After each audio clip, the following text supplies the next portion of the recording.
Hi. Let me stop being ridiculous. Wonder if the chat's gonna work today or if I have to open the chat in my own thing. I'm gonna do that anyway because it never wants to work for me. My entire life has been falling apart, so we're just gonna do this anyway. Or maybe we're not. Maybe nothing's going to work. No, I just woke from a nap. That's all that is.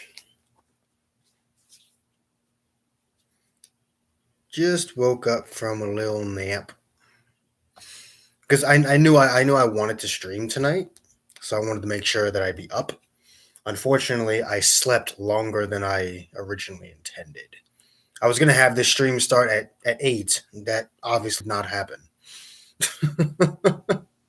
So we're a little bit late, which is fine. Luckily, I didn't say anything about it on my YouTube community tab. Otherwise, they'll be yelling at me like, "Where the fuck were you? Shut up." Shut up, man. Yeah, what's up? What's up, everybody? This thing still isn't working for me. Because of course it's not.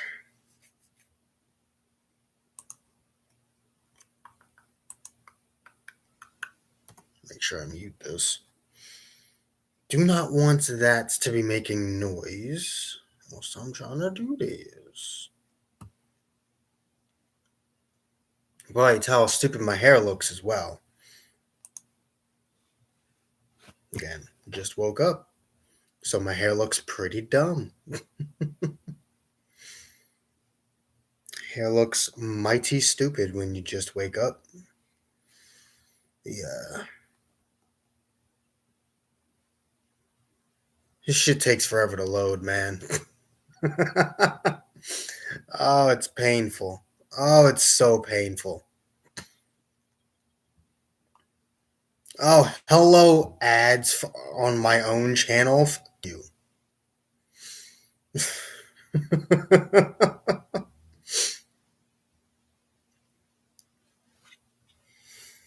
I mean, I think it all depends. Honestly, if you're someone who likes GT and wants GT to, be a fun and interesting team, then yeah, you absolutely should care about the anniversary. I don't. I mean, I want GT to be a good team, but I don't personally care about it, so I don't really care much for the anniversary.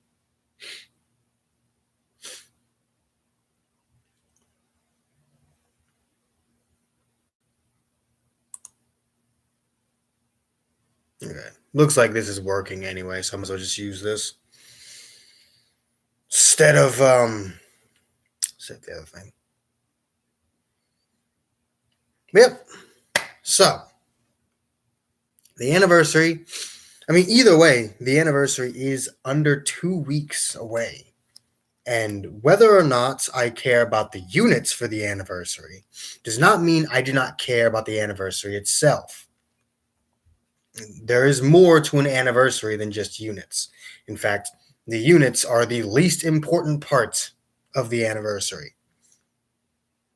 So there's still something to care about here. And I am far more interested in seeing what they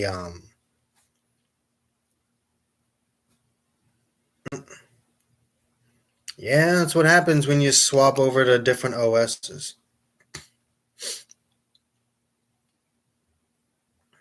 Oh no, Legends has this weird spiral. Sometimes it gets good, sometimes it gets bad. Usually it gets bad though. Right now we're in a pretty bad spot. I'm more interested in seeing what they're actually going to do for the anniversary because we do have that, those 6 free Gokus coming out in a couple days. So if the anniversary finds a way to top that, we might actually see a really good anniversary on our hands, which is weird to say, considering last year's was complete shit. Ooh, for fuck.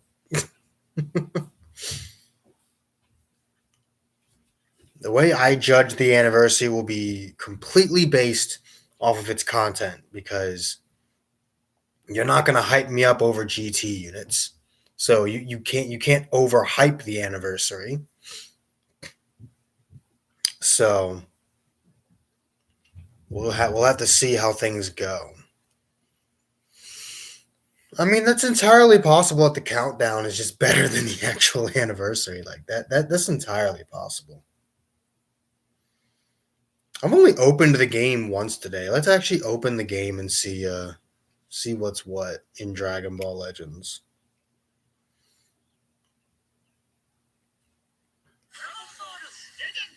You mentioned Super Vegito, and there he is saying Dragon Ball Legends. I wouldn't mind if Super Vegito got a Zenkai. I mean, at this point, I don't really care. Hell, it's not like I can Zenkai his bitch ass anyway, so. The thing is, right, Super Vegito's got to get Zenkai'd eventually. We're so out of order with the LFs that he has to be Zenkai'd at some point. And what better place to do it than an anniversary?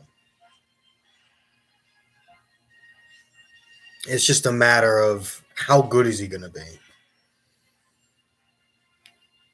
And does he interfere with uh, Super Saiyan 4 Gogeta? Provided we get a Super Saiyan 4 Gogeta, of course.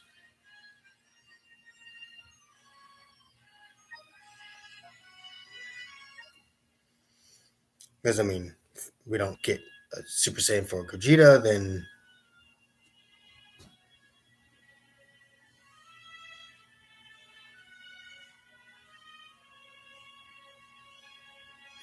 seems like it. I mean, if Super Vegito steals the spotlight from Gogeta, I don't really care. I just don't need Vegito and Gogeta to be the same color. I actually have seen some of that game. The problem with doing that is I have something else that I want to be doing right now. Something else that I am doing right now. I need to finish these campaign missions so I can grab those 300 crystals.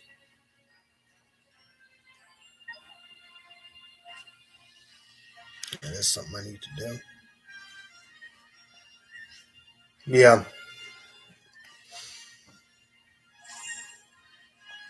I think the free Goku, like the free Gokus, are literally just exist. As much as we all meme the fact that they forgot about Goku Day, I think we all know that the Purple Super Saiyan 4 Goku Zenkai was their Goku Day celebration. So I didn't do champion bonus today either. I swear to God, I've missed like 3 or 4 of these damn things. Just because I don't like, they're not on top of the recommended events, so I can legitimately miss them because I'm not paying that much attention. I can actually forget it exists, which it admittedly was probably intentional.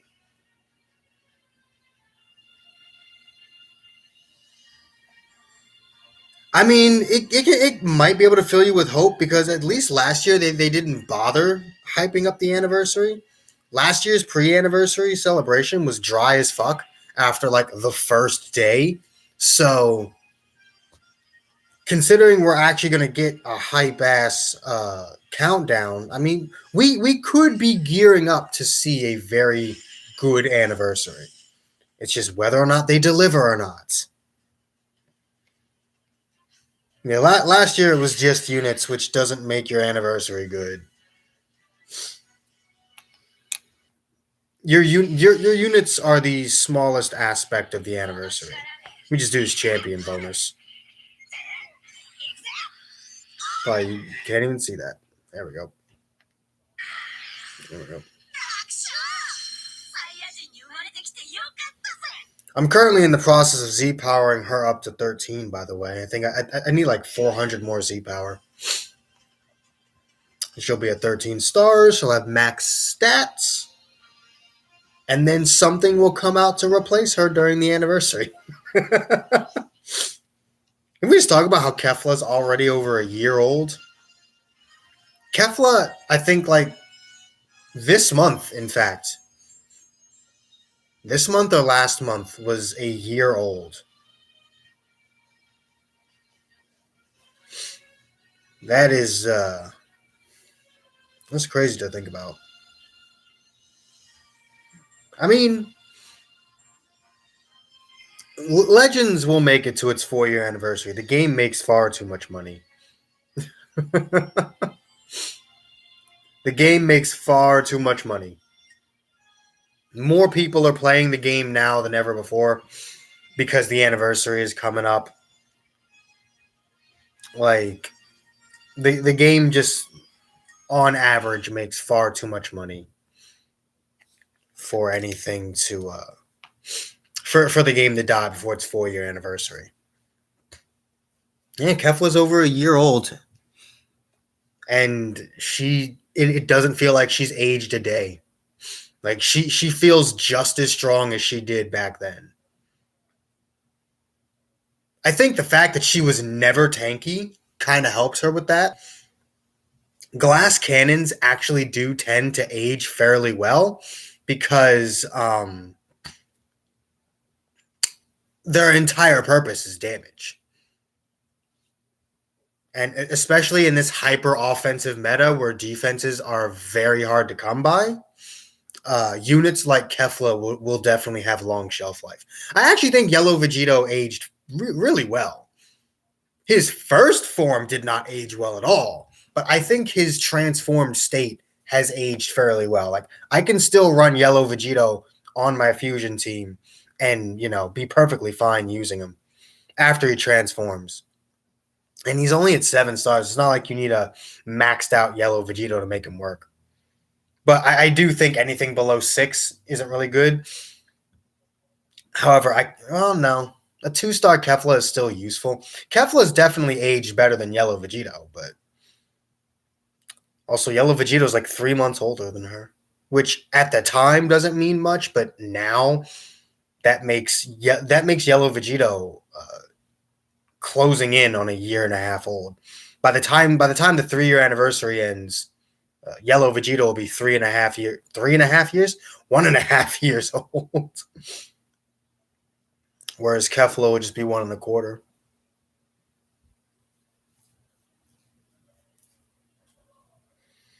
Well, that and Dokkan's just a good game that the developers have taken very good care of.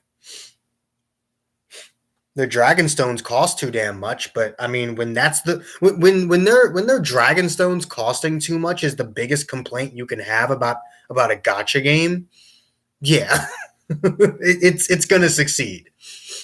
When the biggest complaint is that it's a fucking ripoff when you actually try to pay for shit, yeah. That's just kind of how gachas are. All of them are fucking ripoffs. Just some are more than others. Like as much as I shit on Legends and their prices, they admittedly are better than Dokkans. Buying Dragonstones in Dokkan is fucking highway robbery. Like you have to be making some figures to be buying stones in Dokkan, or you have to have no fucking bills to pay. You either need to be a teenager who's got no damn bills to pay, or you need to be making figures to be buying Dragonstones and Dokkan. Dragon Ball Legends, anyone could probably, buy a sale here, a sale there, and be perfectly fine. This Legends crystals are still fucking expensive, though. They're still hella expensive.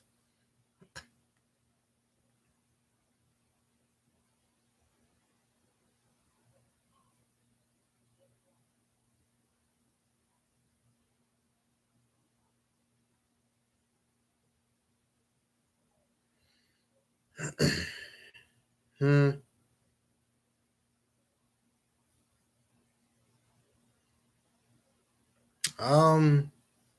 Just under 15 minutes ago. The new Zenkai EX Gohan is really good, but I don't think he replaces Goku Black. Not a high starred Goku Black. If your Goku Black is under 7 stars, then maybe. Like if your Goku Black is under 7, but your Gohan is, at like 14, then yeah, probably. But I would say like definitely anything above a a 9 star. Whoops. I did not mean to do that. I hit the wrong button. Whoever you typed that message again, I hit the wrong button. I'm sorry.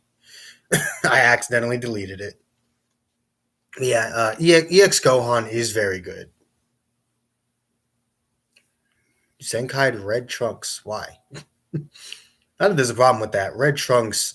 Now that Vegito Blue isn't running the meta, Red Trunks is actually pretty good.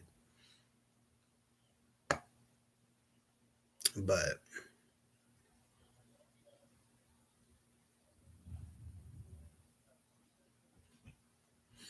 it's like, especially if you're not able to Zenkai LF Gohan, then he's good for the hybrid team. He is. He's a good tank. He still tanks well to this day. He's got card draw speed. It's not a bad unit.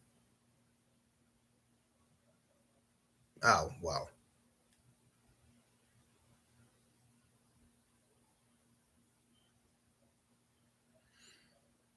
The only reason why I would Z7 Red Trunks is, well, there's two reasons. One, I didn't have Gohan Zenkai, and I wanted a really good like defensive hybrid team because Red Trunks can tank. He very much can tank, but unfortunately, I do have LF Gohan Zenkai, so that is true.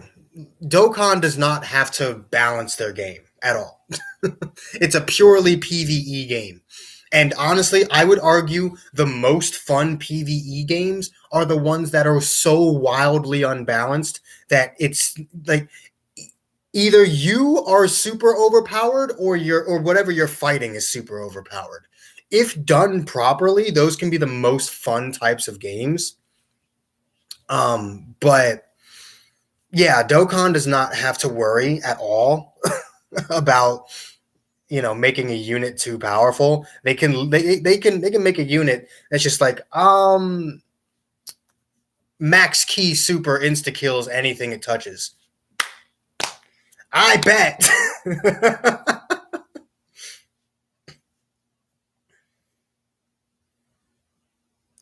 uh,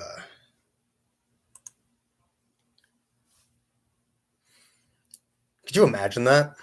I mean, admittedly, most max key supers do OHKO pretty much anything, but could you imagine a super, like a unit whose super like literally says it will KO if it lands? If this lands, it KOs regardless, like no matter what.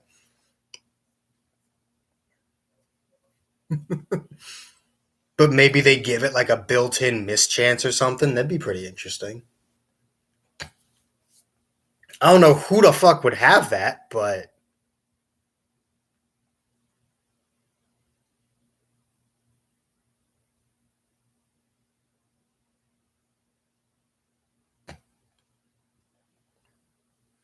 yeah, the Legends does have to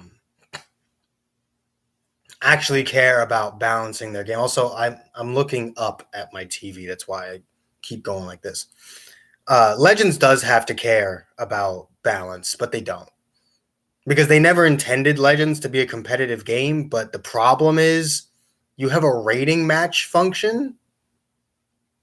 Like, you have a leaderboard that inherently makes your game competitive. When you tell people to compete for a top spot and rewards, your game is competitive. Like, if training mode were the only version of PvP and it was a primarily PvE game, then you know what? Fine. Make units as stupid as you want, right? I don't necessarily care at that point. People who are going to be in PvP are they're going to use whatever the hell they want because everything's broken, right? But if you have leaderboards, when you have a ranking system, when you have different ranks, when you have rewards for those ranks, it's like saying Dragon Ball Fighters isn't a competitive game, even though there's hundreds of tournaments for that damn thing every year. Hell, Dragon Ball Legends had a damn tournament. Tournaments don't happen for casual games. Shit.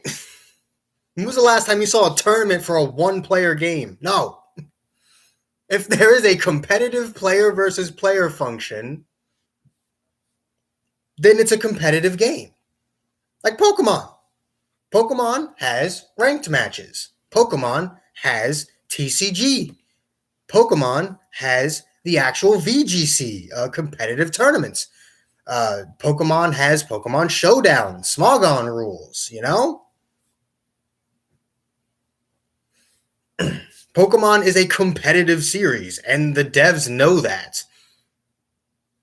That's why they've nerfed Pokemon in the past. They've nerfed abilities, and they've even given certain Pokemon buffs and nerfs, even if it's just a couple points to their base stats or if it's a whole typing.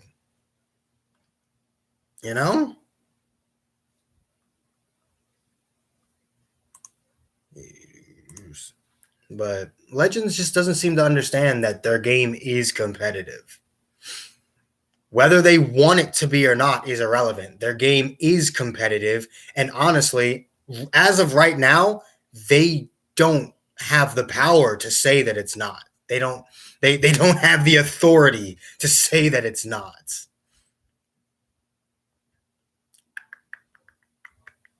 I've been seeing a lot of theories that the reason we got all of these Gokus was to signify a Mastered Ultra Instinct Goku for the 3-year anniversary. And I'm just like, would they really do it so soon after UI? Like, I would think at least at least a full year would pass before we got Mastered Ultra Instinct. Like, I was thinking Mastered Ultra Instinct would be like a 4-year anniversary thing. But considering how we've been getting a lot of Universe Survival Saga buffs recently, and we now have this every form of Goku thing coming out, pretty big evidence to suggest that we might be getting MUI for the anniversary. I might feel a little salty about not having any crystals for that, but it's fine.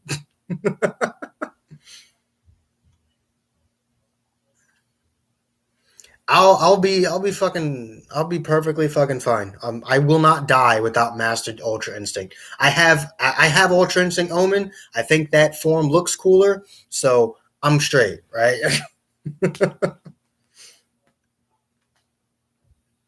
Don't get me wrong. I love Ultra Instinct. I love Mastered Ultra Instinct.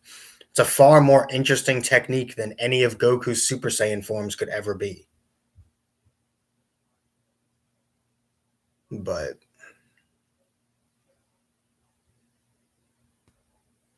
if Mastered Ultra Instinct is red, then I will justify his existence just for being red, because I'm convinced that they would sooner create a new element than give God Key a fucking red unit. Like, these bastards literally refuse to give God Key a red unit. We've been asking for them to give God Key a red since about a month after the red Super Saiyan Blue Goku, when people realized he's not really all that great.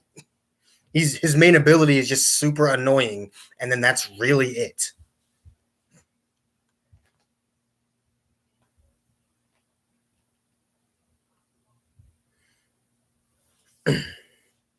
So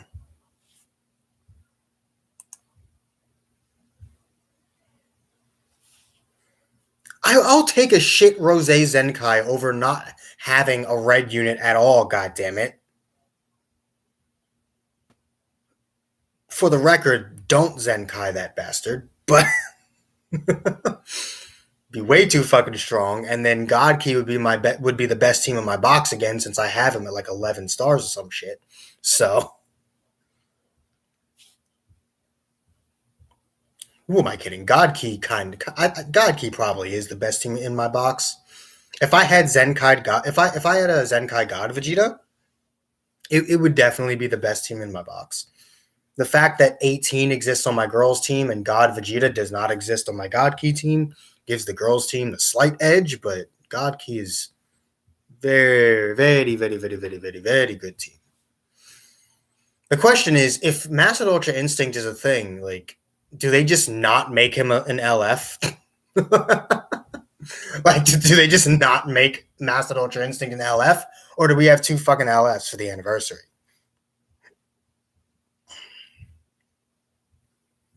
Like, dude. Oh my god. Do we just have two LFs for the anniversary, or do they just kind of shaft Master Ultra Instinct? I mean, they could do the godly display thing that Xenoverse did for him. A legendary finish doesn't always have to be something that actually existed. I mean, technically, the godly display did exist. It was just in the manga. Keep in mind, Legends takes more inspiration from the manga than it does the anime. Like, if you notice, a lot of the times, like, yes, there are some aspects of it that are inspired from the anime, but they also take a lot from the manga as well.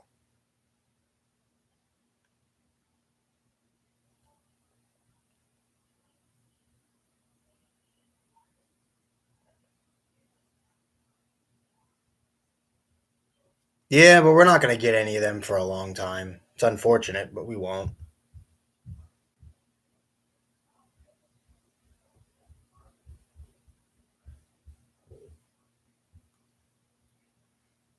As much as I would not mind that.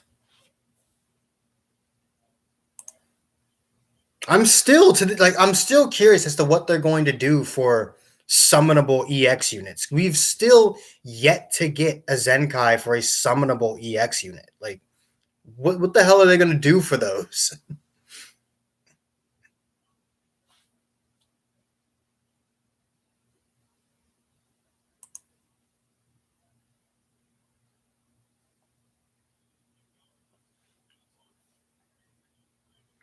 Whis actually does a lot of damage. Shit.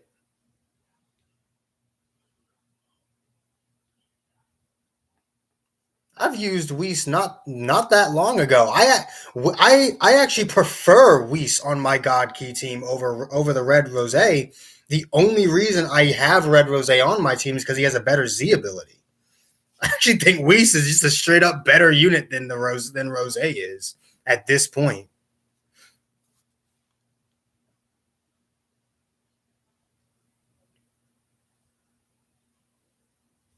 And my Whis is only at like what 8 stars or something. So two of the best supports in the game. Got it. The two best EX supports. Though, I mean, after using EXMI for all those videos recently, shut up with your Wiz Khalifa. With your Wiz Khalifa fucking meme. Shut up. But I don't want EXMI to get a Zenkai. I don't. Her green card is way too fucking broken. And if she got a Zenkai, do you know how stupid the future and the girls' teams would be? Do you really want to imagine a usable EXMI constantly with? I'm moving y'all real quick. Do y'all really want to imagine a usable EXMI with yellow 18 and green Goku Black?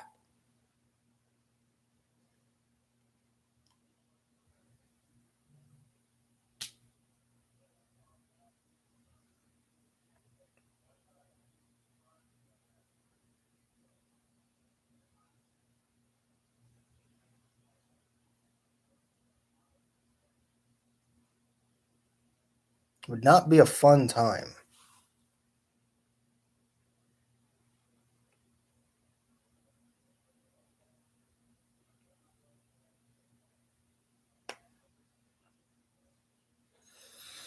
Why would they Zenkai a unit that hasn't even been out 6 months?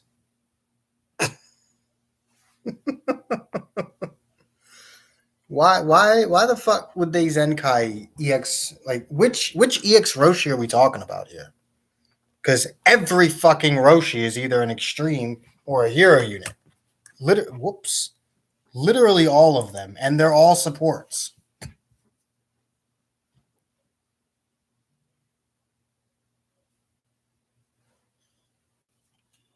You ever notice that? LF Piccolo was out for 9 months, not 6. He was out for more than half a year.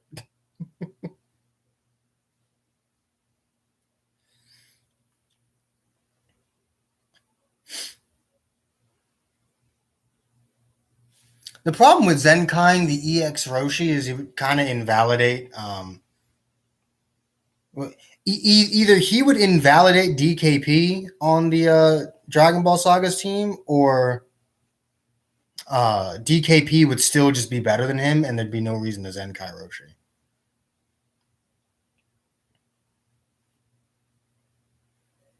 Equipment Awakening. Neither LF Vegito even like LF Super Vegito doesn't have his awakened equipment. Vegito Blue doesn't even have a platinum equipment yet. He still doesn't fucking have one.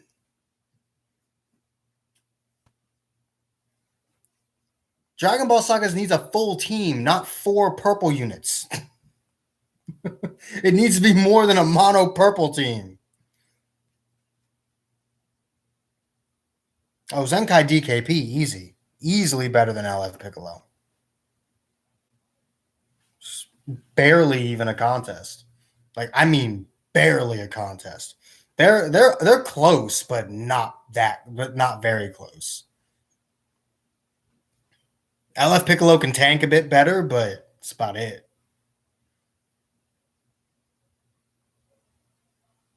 No, I don't think he should get a Zenkai. If they're gonna Zenkai someone if they're gonna Zenkai a Red God Key unit, I think they should just Zenkai God Goku first. He's been out longer, so he deserves it more. And he has a better chance of getting it anyway, considering he's got the Sun family tag. Super Saiyan 4 Gogeta is going to be like, he's going to be Z tier for a normal unit, but when you include all the Zenkais, I would hope they make him S. Like, I would hope he's still good enough to make it in the S tier.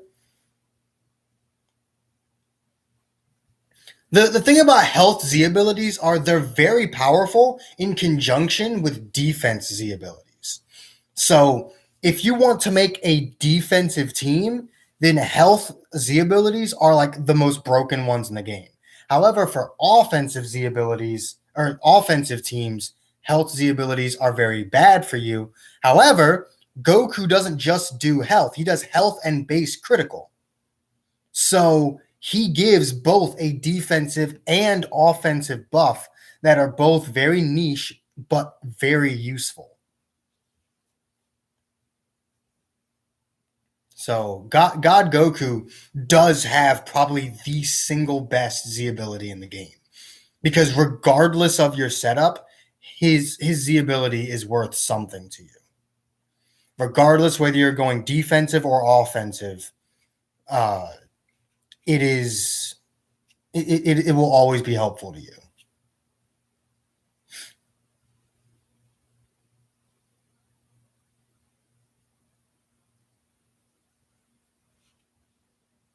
And obviously, you would have the full extent of Goku's Z ability if you were Zenkaiing him. So underrated. I'd say I'm overrated. I got 1,000 subs. For what?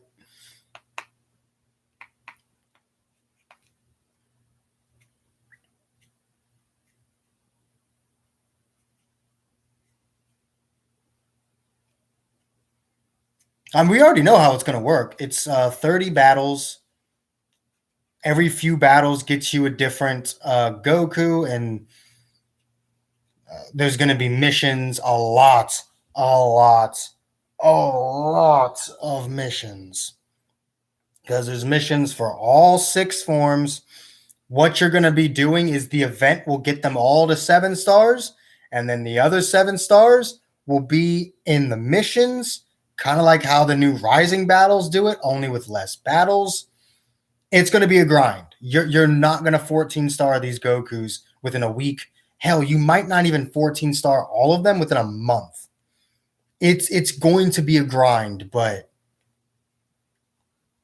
if you actually want to use, like, I would not say, like I said in my video, I wouldn't stress over trying to 14 star all 6 of them. I would most definitely 14 star the Super Saiyan Goku because you can run them with Bardock, and Super Saiyans do not have a yellow unit that's usable. So if you run Super Saiyans 14 star, max out the yellow Super Saiyan Goku, and then past that, it doesn't necessarily matter. They're all pretty decent. None of them are like, game breaking or anything, but they're all pretty decent.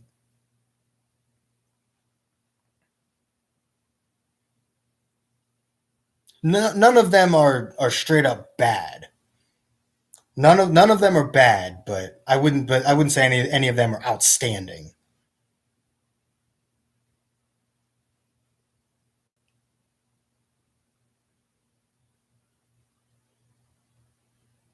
I mean, I was never gonna stop. Shit, I don't make videos to become famous and make money. I make videos because I want to.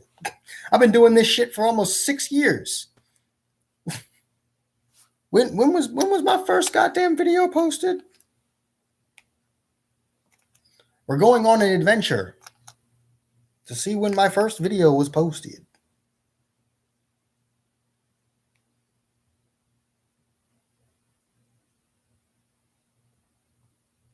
Can you stop?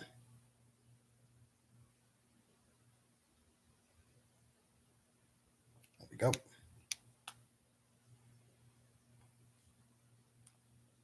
Oldest video.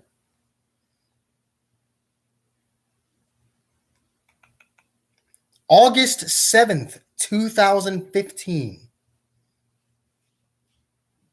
So on August 7th, we will have been here for 6 fucking years. We will have been here for over half a decade.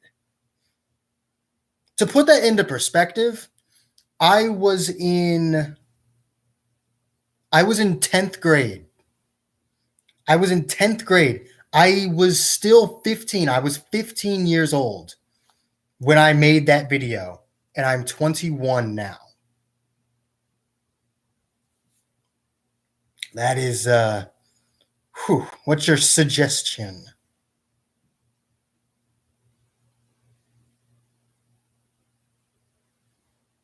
Take a look at my most popular videos. Of course, the Legends tickets are bad video. It's 50,000 views. That still blows my mind.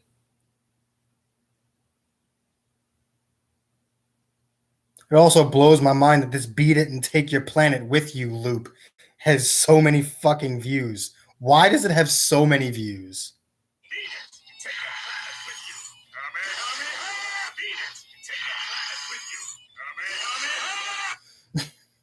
I don't even have Xenoverse in English anymore. That shit's been in Japanese for the past 3 years. I think I turned it back to English for that one video. Yep, almost 6 years.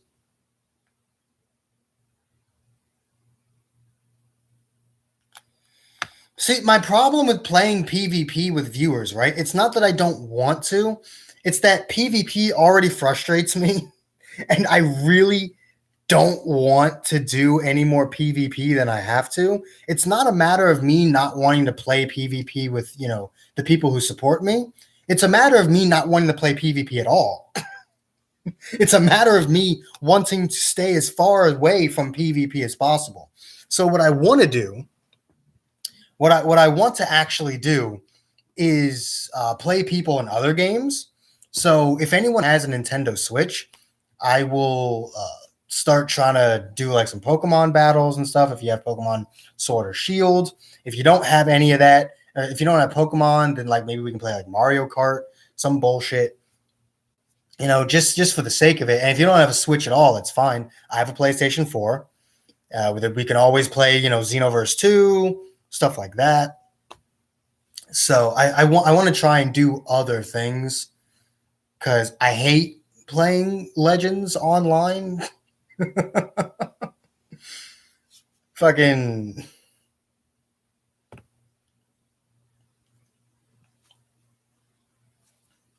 It's like, yeah, I've got good teams and I'm okay at the game, but PvP and Legends fucking frustrates me. I hate it. I hate it. I do not find playing online Dragon Ball Legends to be a fun experience.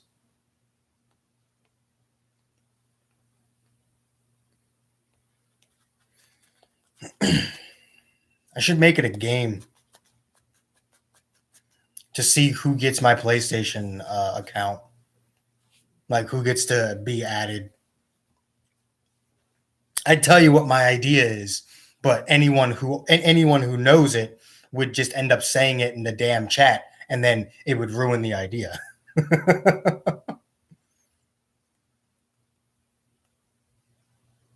So maybe I'll make a community post about it. But yeah, I've been doing a lot. Let me grab the Switch.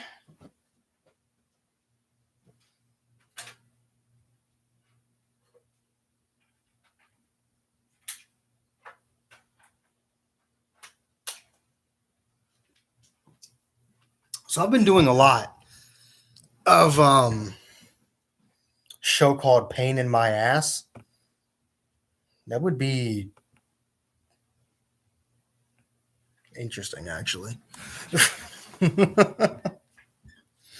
If that's what makes me big, I'm not. You ain't getting royalties, my guy. So let me go ahead and turn this brightness down real quick. I always forget that the Switch is a touchscreen because the game I play the most is Pokemon, and it doesn't utilize the touchscreen. Can you all see that? You can see it. Look at it. Not my browser tabs. How long have I had my Switch? I can actually look that up through my channel as well. Believe it or not, I can look that up through my channel as well. Actually, not even my channel. Because I bought my Switch. I did what I said I would do. I bought my Switch the same day that the Pokemon Diamond and Pearl remakes were announced. So, yeah, I have what? 1, 2, 3, 4, 5. I have 5 different Pokemon games open on this damn thing. I have 3 swords and 2 shields off 3 different accounts because I'm ridiculous. And Pokemon doesn't support multiple save files because they're stuck in like 2015.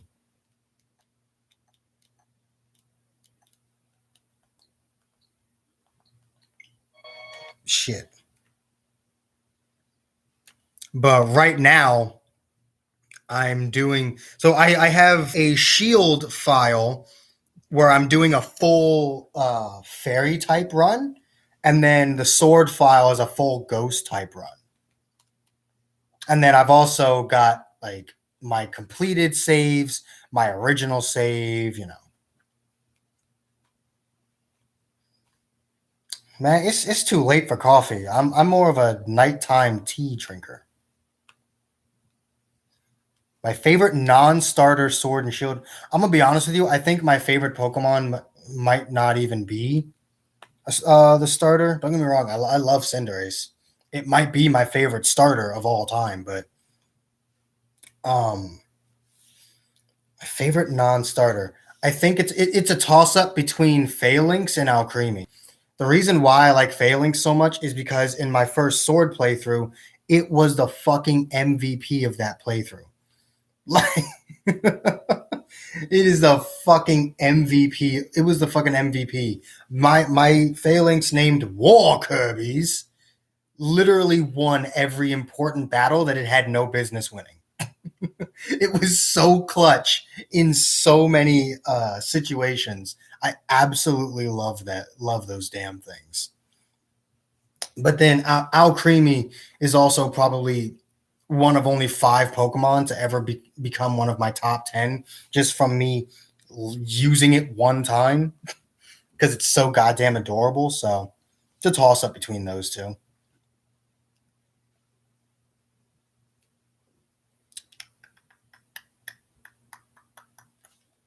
There's also Dragapult, which is obviously very good and very awesome. It's a ghost dragon fucking military jet. Like how could you not love that, right? So Dragapult is up there as well, without question. But yeah, I'm still at like the very beginning. Like I just started this ghost type playthrough like today. Like literally today. And it does not matter which starter I pick because I'm not going to be using my starter. I'm going to be using a full team of ghost types. I've also considered helping people out who want to do competitive Pokemon. So I do a lot of Pokemon breeding for competitive teams. I'd be willing to breed any of you guys a competitive Pokemon, like a competitive Dragapult or something like that. I'm not breeding you a fucking Libero Cinderace though. I'm not doing it. The dark gym gonna be a pain in the ass. Well, it would be. It would be if Mimikyu was not going to be a part of my team, but I am going to implore the assistance of a Mimikyu who is not weak to dark.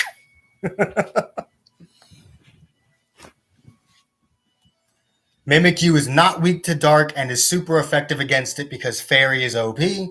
So Mimikyu is going to have to sweep the whole gym, which is fine. Mimikyu's more than capable of doing that, but hell yes, I'm going to use Mimikyu. Honestly, my choice in starter only changes what Hop has and what Leon has. So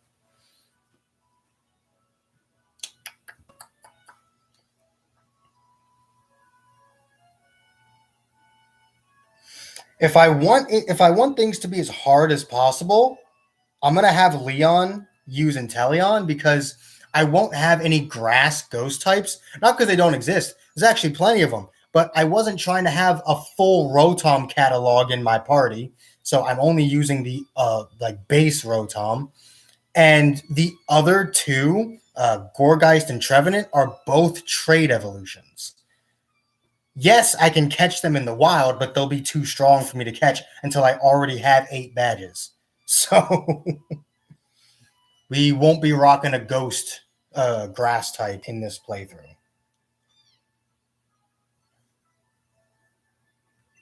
So we'll give Leon Sobble / Inteleon.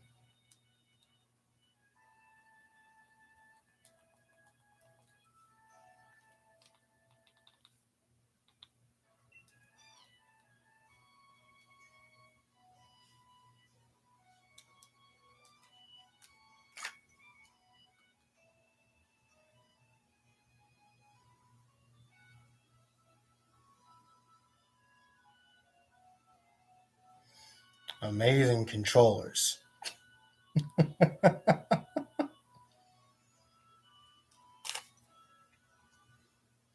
This one connected no problem. No issue. This one is just now connecting. I mean, it started out as a legend stream, but then we started talking about something I actually care about, which is Pokemon.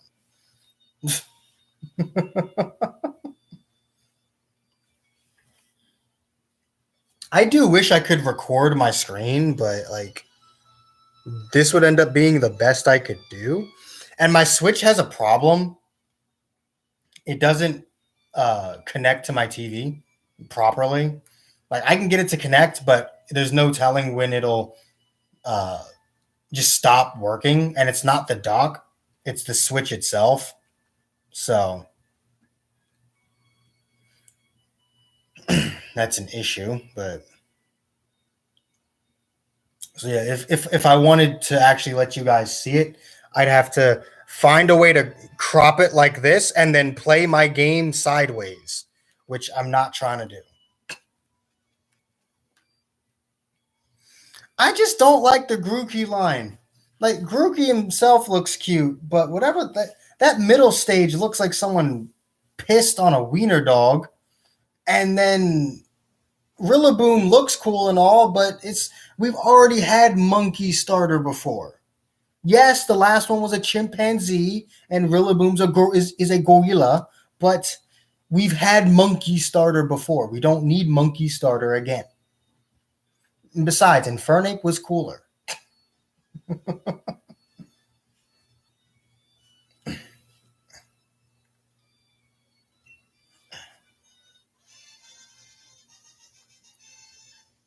Infernape was the cooler starter.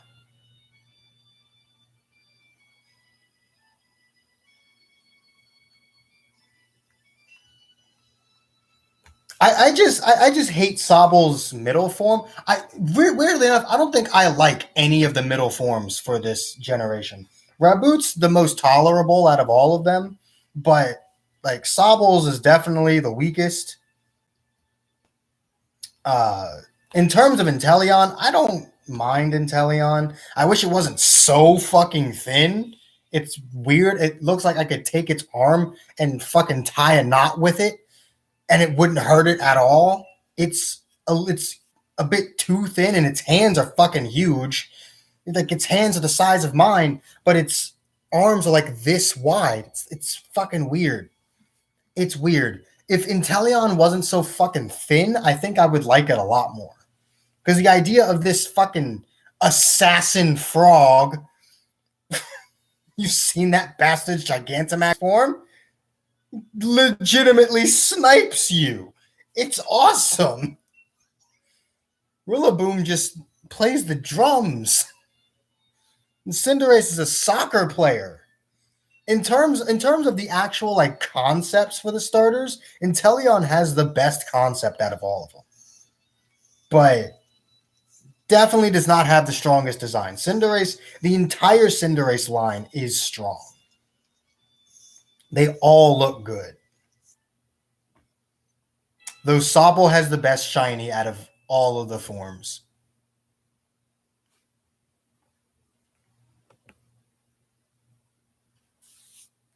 Sobble has the best shiny.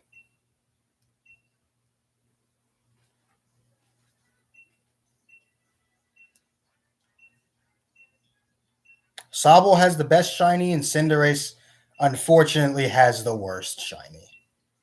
I despise Cinderace's shiny. I think it looks awful.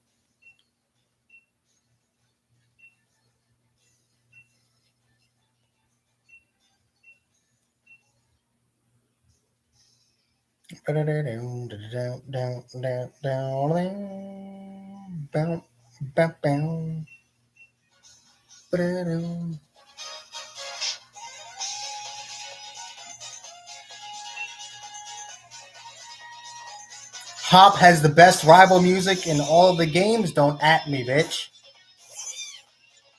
Actually, you can at me. No rival has music better than Hop's. Also, no rival has a team as strong as his. The fucker has a legendary. And if anyone hasn't played Sword and Shield, it's kind of a spoiler, but not really. Hop catches the legendary you don't catch.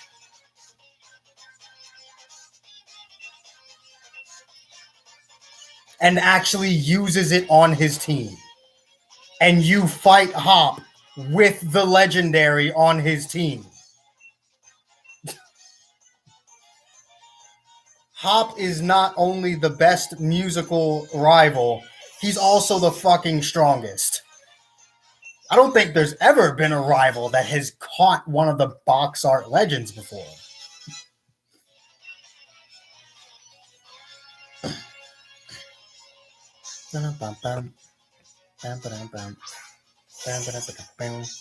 Also, Hop is the only good guy rival that I don't just want to punch in the face half the time. Because Hop actually goes through some shit as you are continually beating him. The fucker gets depressed. Like, it's actually sad. It makes you feel like an asshole for constantly winning.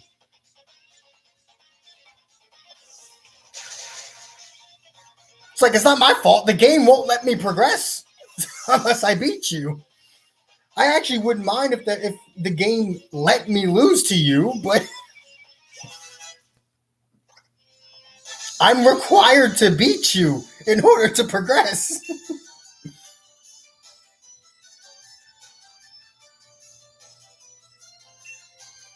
It's like, damn, I want Hop to win. Half the time he pulls up with a more powerful team than I do anyway. I just...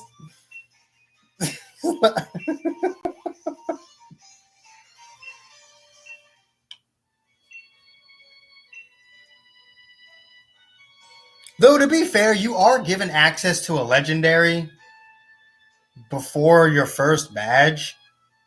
So, it's a weak legendary until you can get it to evolve. But...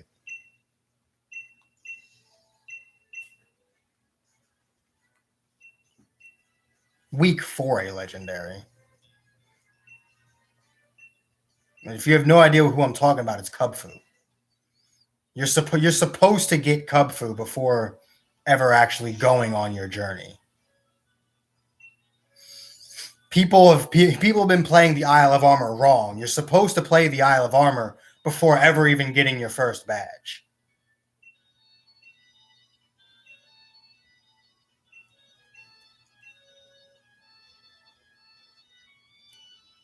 Because that's what I did for my last sword playthrough. And I currently have Kubfu on my team for that. And Clara's Pokemon, they were like for the battle that you have right before you get Kubfu, her Pokemon are in the early level 20s, which is around Milo's level. It's slightly above Milo. It's basically Nessa's level. So what I did is when I got to that battle, realized it was a little bit higher level than me. So what I did was I figured out, okay, what is that around? That's around Nessa's level. So I went, beat Milo, beat Nessa, and then went back for Kubfu. And then that's basically where I am now, actually. I still have to fight Kabu. The Isle of Armor and the Crown Tundra are a bundle that costs $30. You can't buy them separately. You have to buy them together, and it's $30. The Crown Tundra you have to play after becoming champion, though, because regardless of what point in the story you're at, Peony has level 70 Pokemon, and Peony is literally the first thing you do. It is a required battle that is the very first thing you do when you get to the Isle of Armor, and his Pokemon are always at level 70.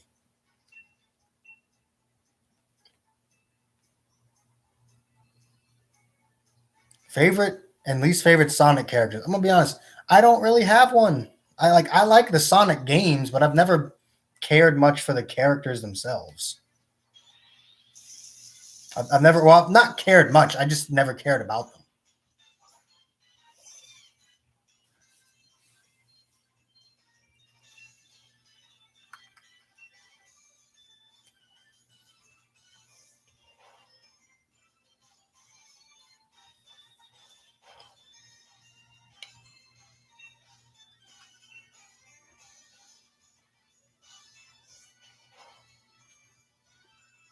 I mean, if I cropped this screen to stare at my tiny ass Nintendo Switch. Would y'all actually watch it? I'd have to bring the chat up on my phone over here because like you're just watching me play this shit. I do not, but I have played it. I do not own it, but I have played it. Hold on.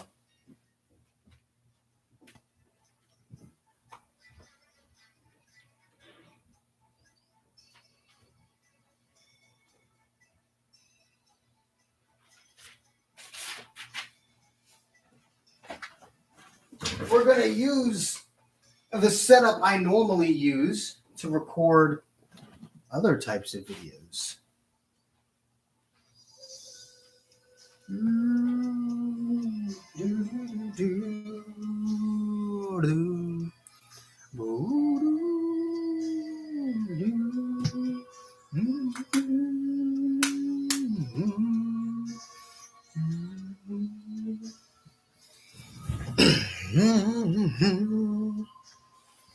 All right, let's see if I can't get this thing to work. Every pseudo legendary. All right, give me a minute for that one. Well, let's bring you up on the phone. Dragonite, I love. Okay, so I'm gonna rate every single pseudo legend from 1 to 10 based on both their design and their battle prowess. So they're gonna get 2 ratings. Dragonite, 8 out of 10 design, 7 out of 10 battle prowess. Tyranitar, 8 out of 10 design. Honestly, like 9 out of 10 battle prowess. If you've ever seen that thing in competitive. Salamence, 7. I'd say a 7 out of 10. I've always thought Dragonite looked better than Salamence. Salamence looks a bit goofy to me. Probably its long ass neck.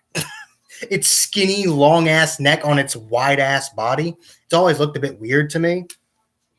But and it hasn't ever really fared too well in competitive either.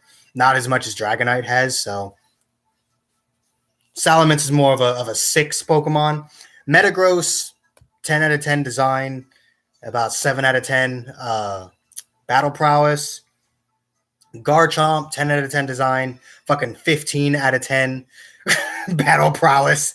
Garchomp is fucking broken. We all know Garchomp is broken. That's why Cynthia is so hard to beat. We all know Garchomp is broken, and anyone who has seen any season of VGC knows that Garchomp is broken.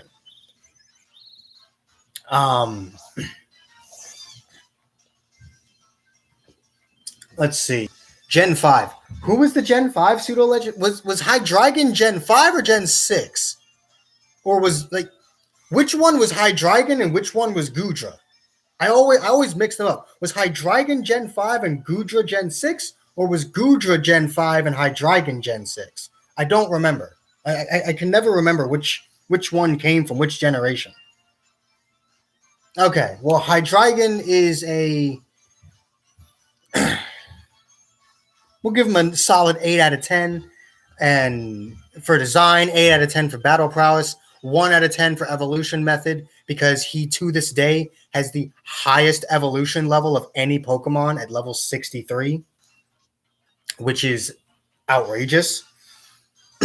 Goodra, like a 6 out of 10 design-wise. I don't hate it, but I don't particularly love it. And in terms of battle prowess, it gets like a 3 because Goodra is very slow and it really needed a dual typing.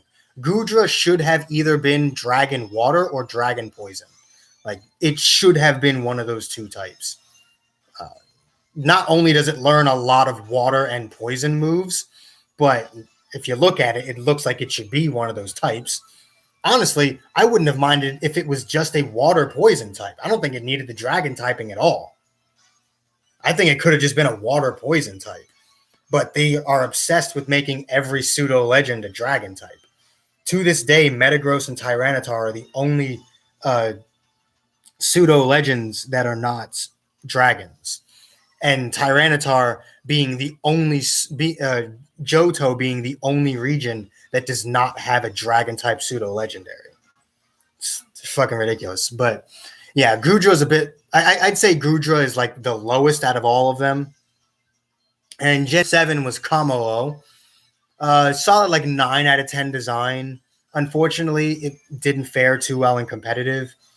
It isn't incredibly fast, and the fighting typing actually hurt it more than it helped it. But I do appreciate the fact that they went for something that wasn't dragon flying. I appreciate a pseudo legendary that doesn't have a 4 times weakness to ice. So I like Kamo. And then there's Dragapult, 10 out of 10 in both design and battle prowess. It's one of the most powerful pseudos out there. And it is the fastest non-legendary Pokemon in existence. So. What the fuck? Okay, let me bring this up. All right, chat is open there. Now let's see if I can't make this dumb shit work. All right, we're gonna make this shit work. All right, I promise you, we're gonna make this dumb shit work. Yeah, I have a business book here, which I actually don't need. That's too high. Yeet. And then put you like right here, so I can put this as close as possible. We're gonna make this shit work. I swear to God. Hold up. I'll turn the brightness down just a tad bit more. There we go.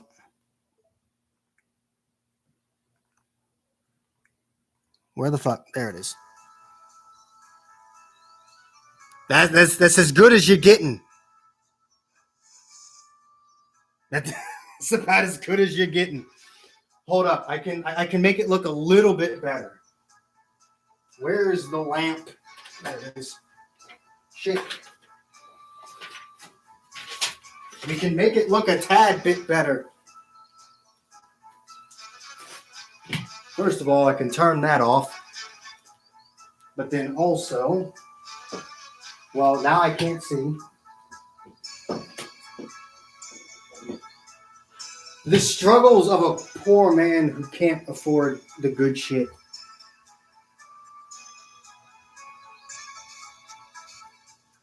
This is more to just help my dumb ass see, if I'm being honest.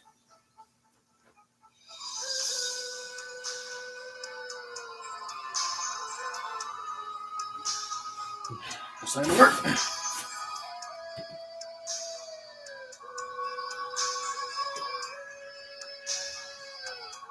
Ow.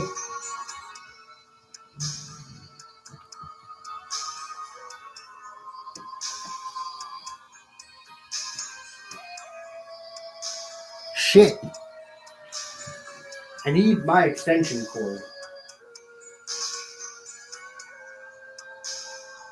This would be so much easier if I could just put the shit on the TV.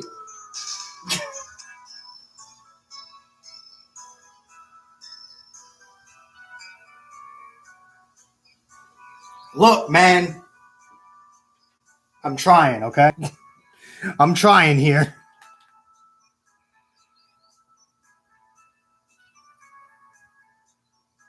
Never done a room tour. My room is one giant square. With fuck all in it. Honestly, this might benefit from my brightness being up and not down, which is different.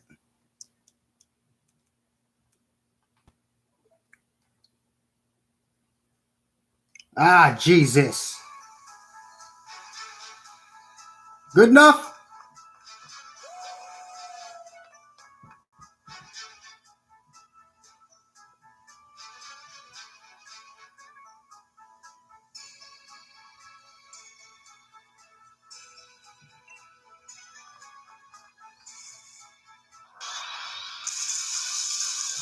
Also, you'll notice I have picked the female character because the female character gets far more accessories. All right, that's a bit too bright. Let's turn it down a little bit. Okay, try that.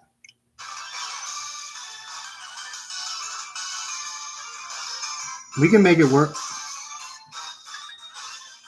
I'm gonna end up turning it down when we get out of this damn forest.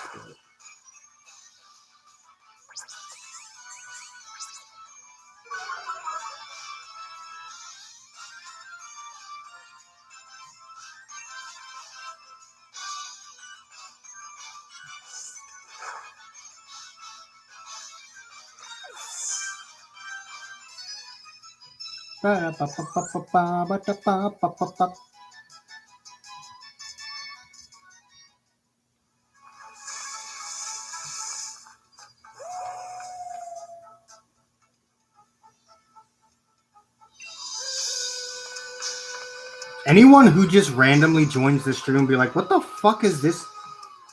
What the fuck is this horrible quality? Why is this man recording his Switch screen?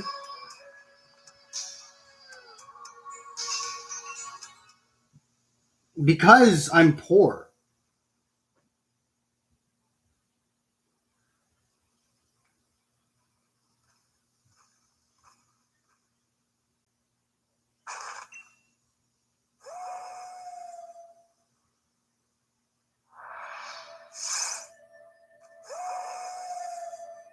You don't like it when we just straight up face the box art legendary 20 minutes into the game?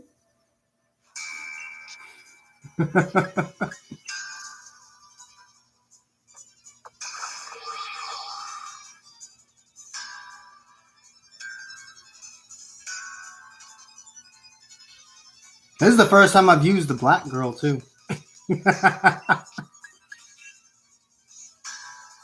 Just figured I'd say that.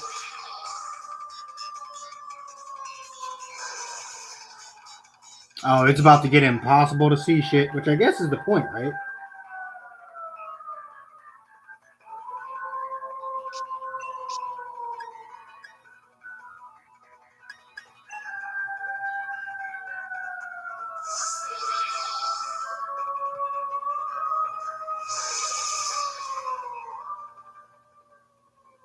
Can't see a damn thing. Score Bunny, come back to me.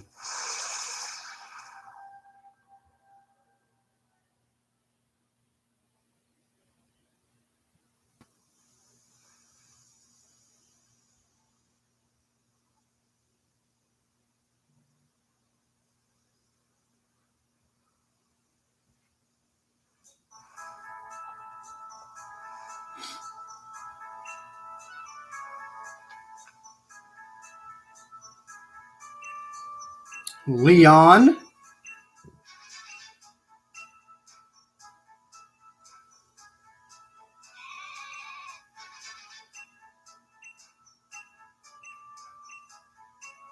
Just skipping through all this dialogue. This is, again, I've played through this game so many times. I don't think I need to sit here and read the dialogue. Besides, this isn't a damn Let's Play. I was grabbing my water so you could see me in the background. This isn't a damn Let's Play. Besides, people are leaving anyway. This is literally just for me at this point.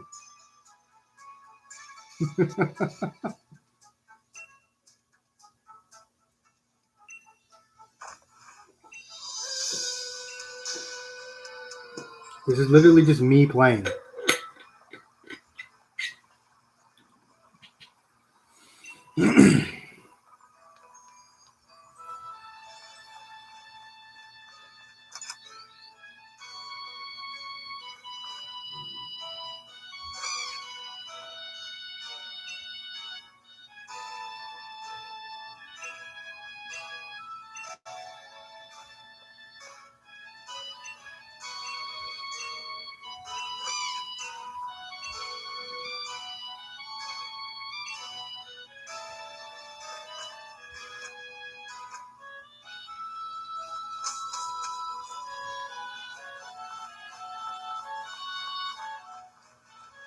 If anyone would be interested in seeing my actual main Shield account, I could show it to you. But again, everyone's leaving, so it's not like it matters.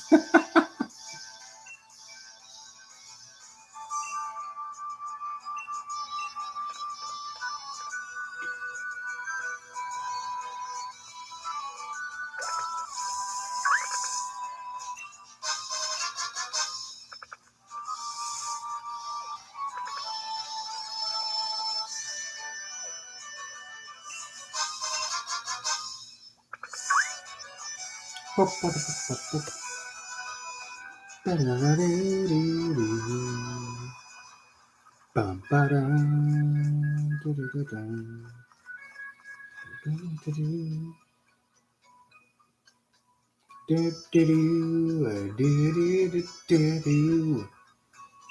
swear to God, this Charizard forgets it can fly sometimes.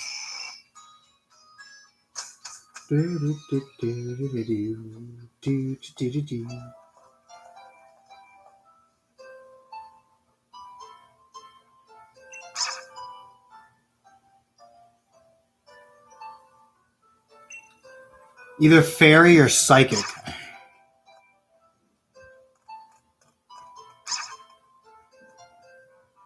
Probably fairy.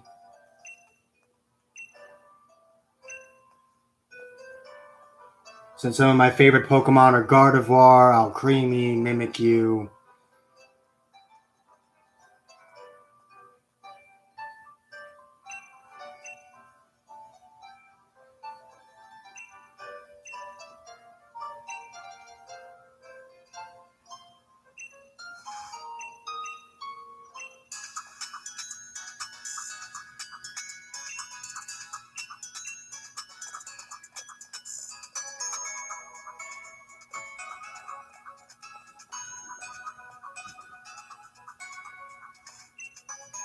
In terms of what my full team would be, if I had access to any Pokemon that exists, it would probably be something like Gardevoir, Alcremie, Mimikyu, Togekiss.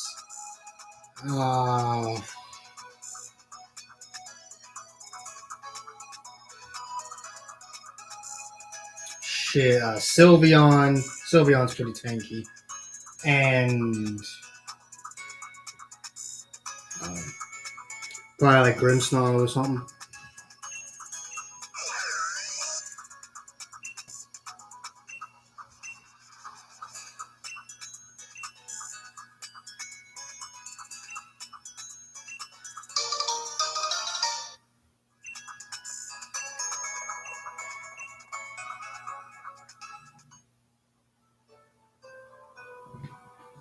Alright, we now have our Pokédex. You know what that means. That means it's time to assemble our team.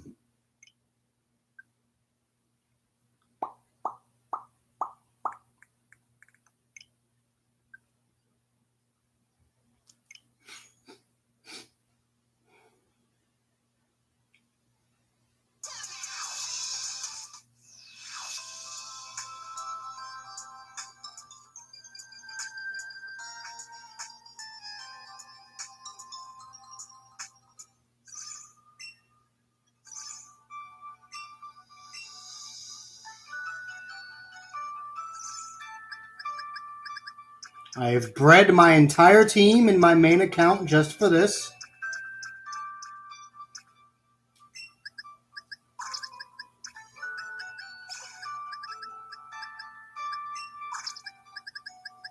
With a couple extras just in case.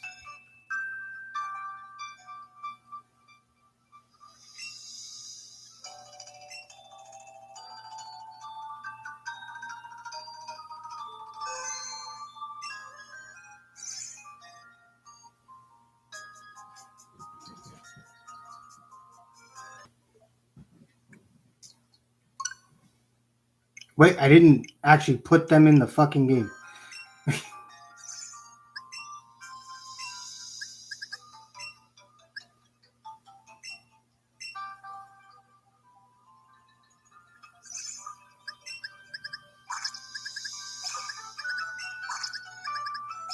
There we go.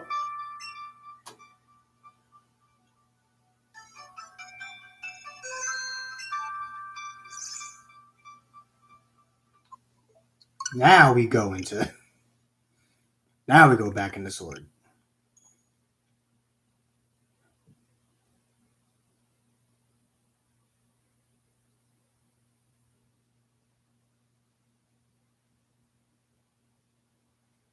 I wish the Switch just had a normal streaming function. Like the PlayStation 4 does.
All right.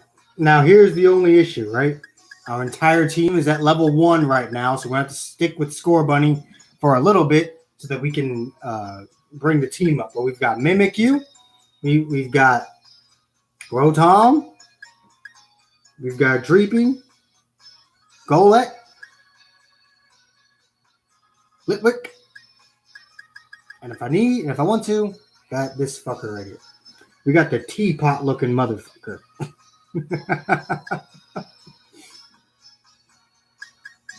These are the main 6 that I plan on using. We have Minx, Zigang, Vibranium, Gold, Chess, and Sinestro. I don't know why the fuck I named them that, but that's where we are. So the absolute essentials for the team are going to have to go up here. Well, I mean, I can fit everyone, but except you.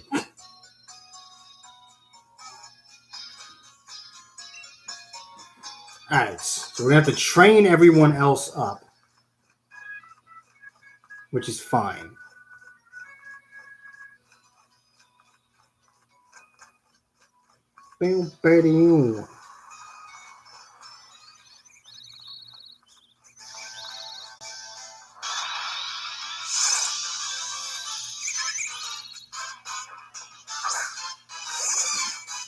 Yeah.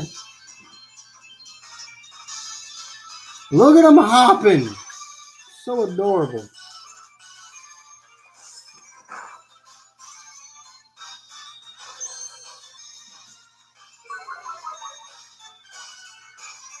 I appreciate anyone who's actually watching this right now because I understand how garbage it looks.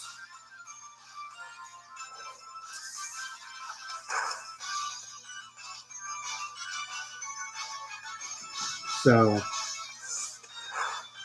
you're actually watching this anyway. I salute you.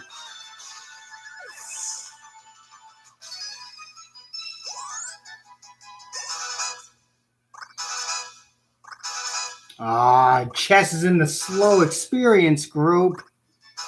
Why? Why is Chandelure in the slow experience group? Makes no fucking sense. Ugh.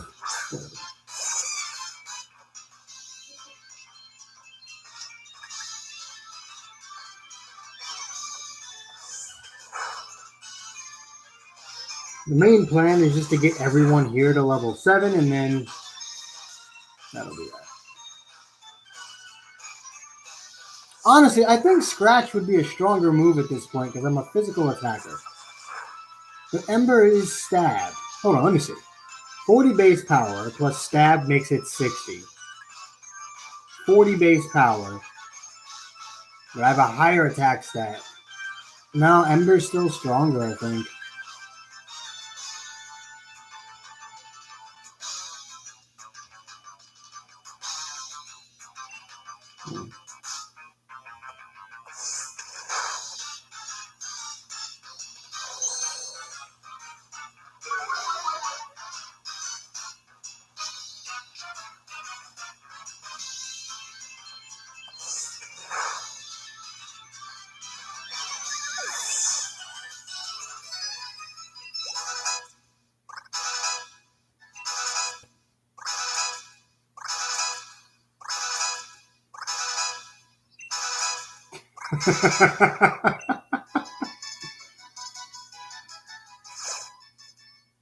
I like the Pokemon anime. Why you gotta do the anime community dirty like that?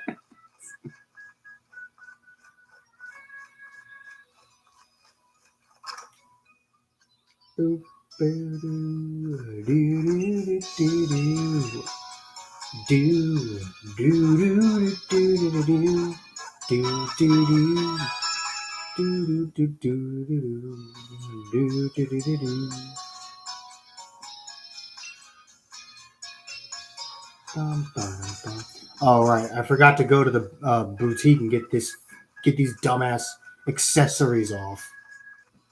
God, they look dumb.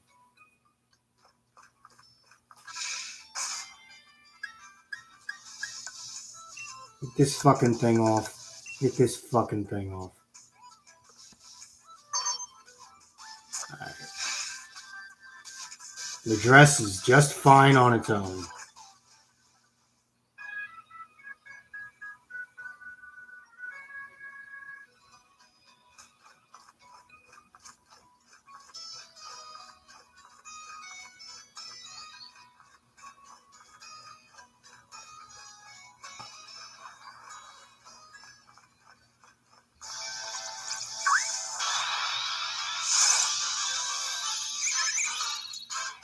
Well then.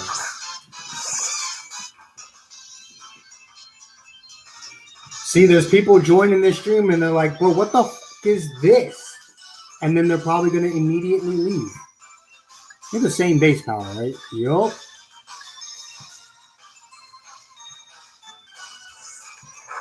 The first reaction will be like, bro, this isn't Dragon Ball Legends. And then the second reaction will be, bro, this looks like shit.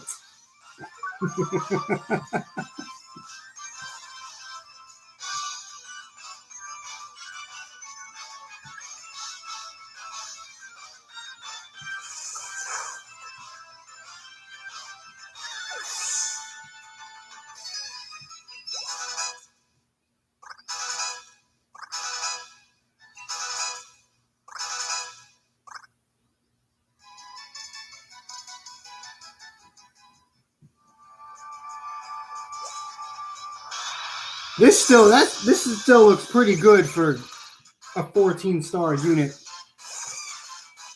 Shit, if this is how Garesh's wallet looks, I still require.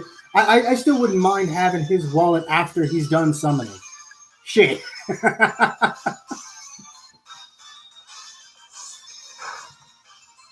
I'll take that. Granted, give me 60 cents and I'd probably still like it. As long as 50 of it was in quarters, I wouldn't complain.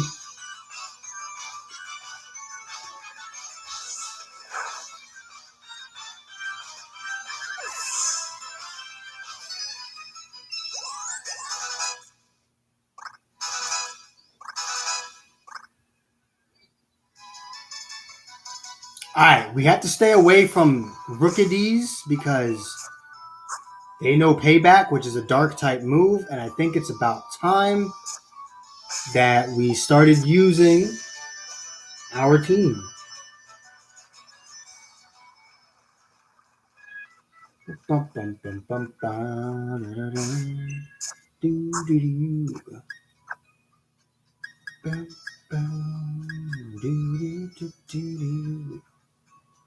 Chess is the highest leveled one here, so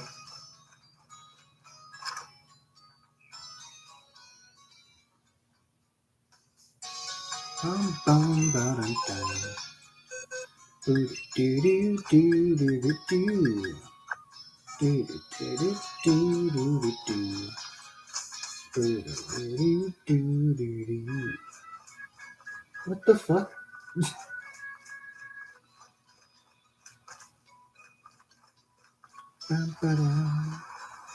See, it would be really easy to do the early game of Pokemon with ghost types, but all these damn Pokemon have dark type moves now.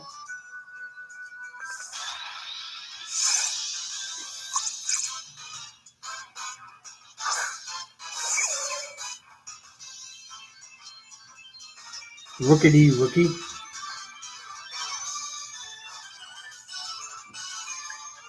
I mean, shit, why not?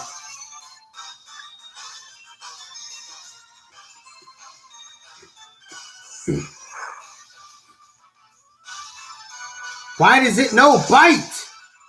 Why does everything here know a fucking dark move? We have to lead Mimikyu, apparently. I don't want to just have Mimikyu at the front of my party all goddamn game. But it's like the only good ghost-type Pokemon for this region, because there's dark types everywhere.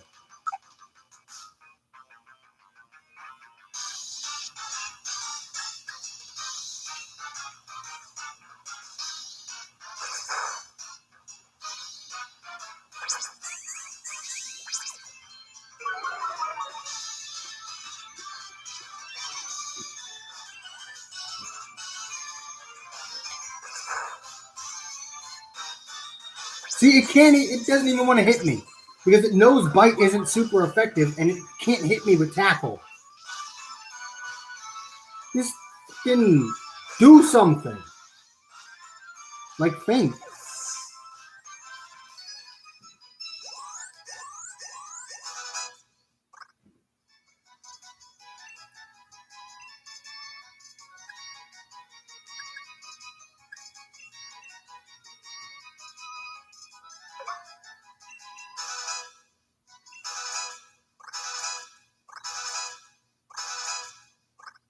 Literally everything in the early game has a dark type move.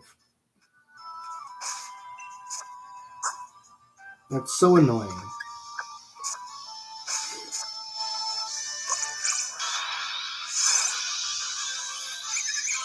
What is even the point? You don't even have access to any ghost type Pokemon yet.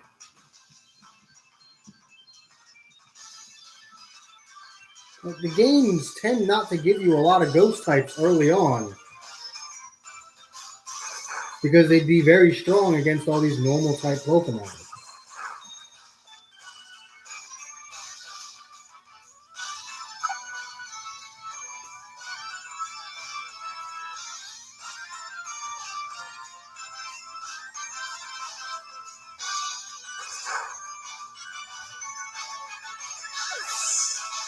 The only damage I've taken is because of my disguise breaking, which is annoying.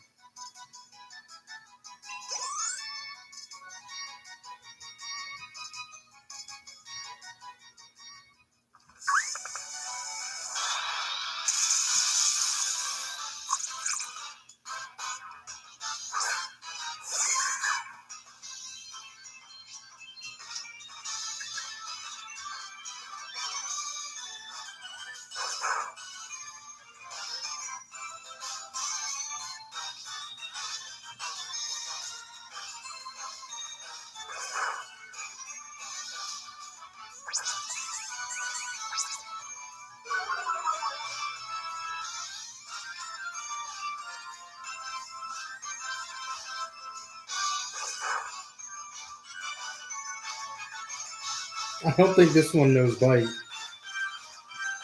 Watch it use Bite next turn now if I said that. Ha ha! Of course you fucking did. Clunk.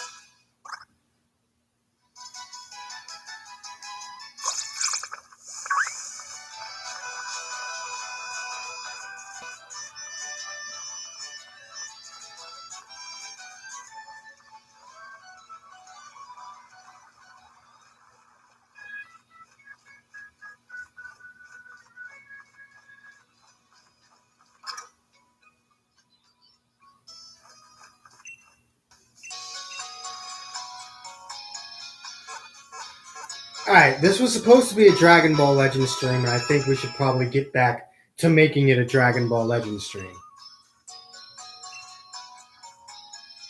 We're gonna go ahead and save, and then. No, I do not. The games I own are Pokemon Sword, Pokemon Shield, Mario Kart 8, Pokemon Tournament, the Nintendo old school ones, Super Mario 3D World, 3D World, 3D All Stars, Mario Maker 2. I don't actually have Smash downloaded because I don't have the space for it, and Sonic Mania. Those are the games you couldn't really see any of.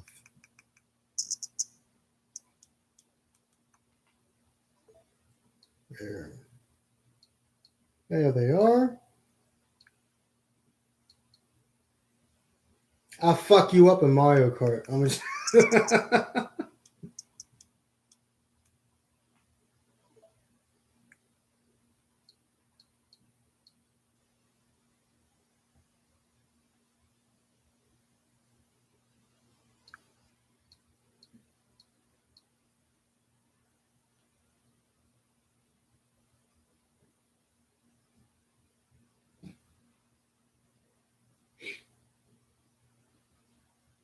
see. It'd be a real dick move if I said like members could be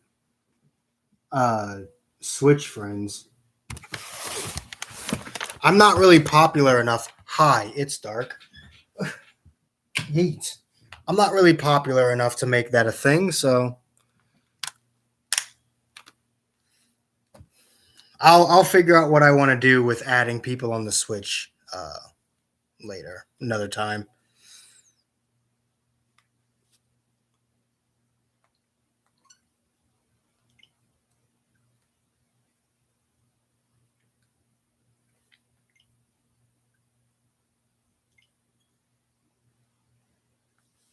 I hear a lot about Mario Kart Tour nowadays, and I've also heard that its gacha has been fixed, has been improved quite a bit. Maybe I'll give Mario Kart Tour a try. Maybe I'll do a one-off video for it. See how people like it. I thought about that because I opened Mario Kart 8.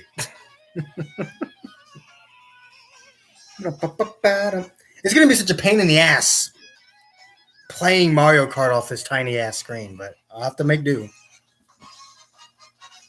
I kind of just wanted Mario Kart music in the background, so that's what we're doing. I'm not that big a fan of Apex. Like I've played a little bit of it, but it's not my thing. Same like stuff like Fortnite, shit like that. It's just not my thing. Well, I mean, it's a mobile racing game. What do you expect?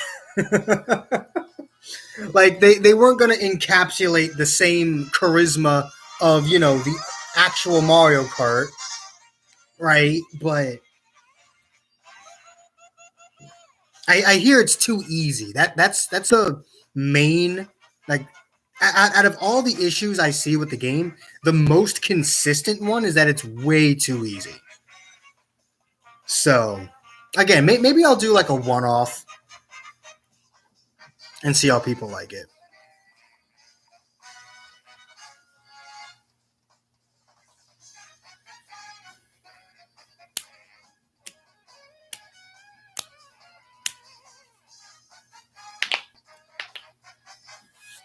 Also, for the people currently watching this stream, you will be privy to this before anyone on YouTube actually sees it through a normal video.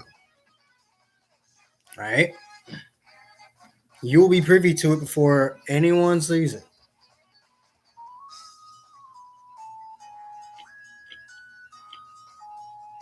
Once it, gets in.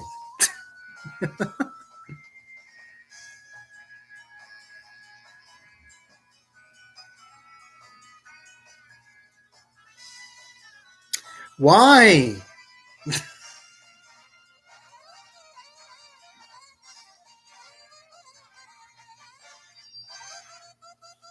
Every time I open this goddamn game, it's always got some dumb shit to show me. Stop. I mean, those two were always going to have cheap ass moves. Come on. Main characters. Protagonist energy. Protagonist and his girlfriend energy.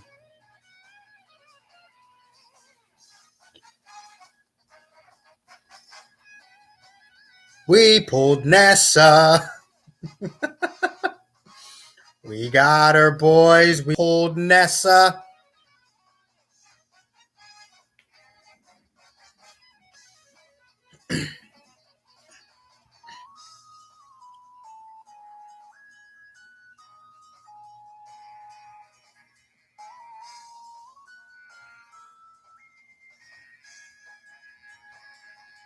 We got Nessa first multi. That's what felt good. We got Nessa first multi.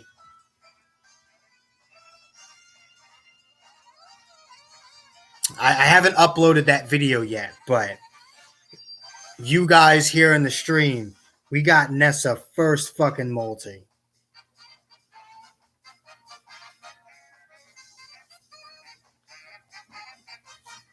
It almost makes up for the 18 shaft that I've been having in Legends.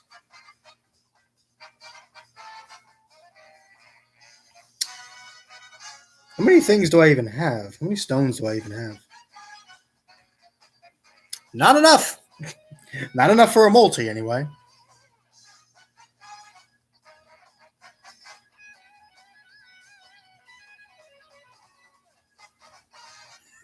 Yeah, makes sense.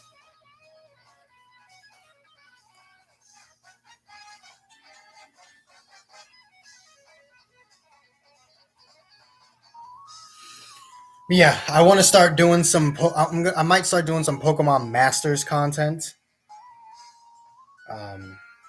Been playing it a little bit, and it's actually quite fun. And the rates are so much fucking better than they are in Legends. Oh my god, new unit rates are new units are so much easier to pull, provided you get a 5-star in the multi. Oh, hiccup. That's the hard part, obviously. But if you get a 5-star in a multi, it's almost guaranteed to be the new fucking unit, right? So rates are so much better than Legends. There's actually shit to do in the game, especially when you're new. To be fair, there's shit to do in Legends when you're new too, but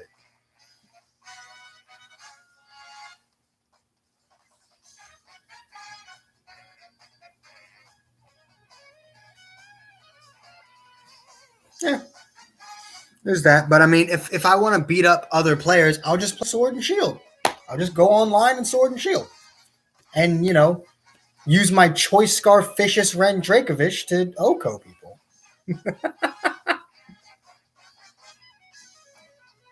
Is Pokemon Masters only on the iPhone? Really? What? That can't be right. Hold on.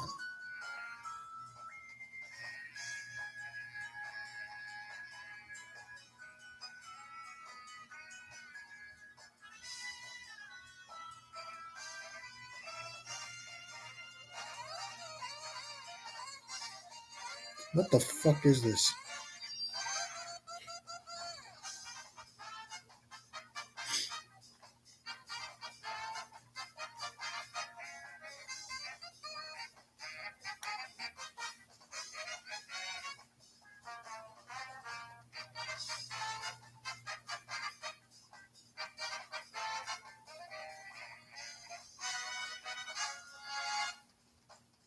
Yeah, it says you should be able to download it on Google Play.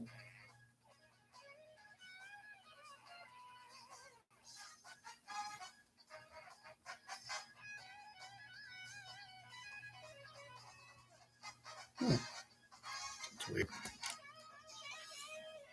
Whole time, if I want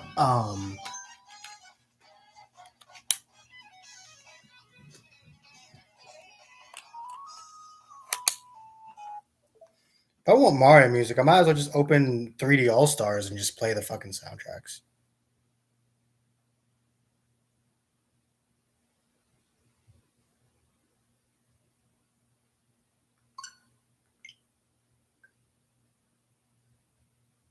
Literally, why? This Fist of the North Star have a gotcha.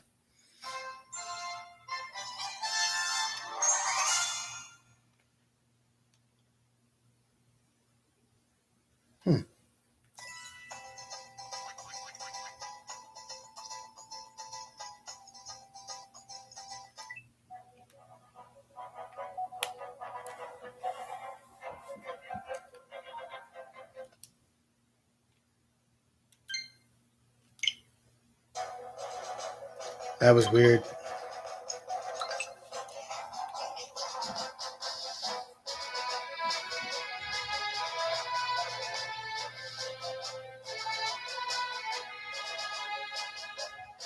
Yeah, it really is. I feel like Pokemon Masters, even once I get like really into it, like I get far into it, I feel like it'll still be appealing to me because I love Pokemon more than I love Dragon Ball. And I feel like the ability to actually summon for shit might keep me in the game. We'll see. And I mean, Pokemon Masters isn't a hard game to restart. Legends is impossible to restart because of the PvP aspect. Like, I would never start a new account and take it seriously. I have another account, but I do fucking nothing with it because there's no point. Pokemon Masters, if I get bored, I'll just make a new account. Like, it doesn't fucking matter. I can just start over.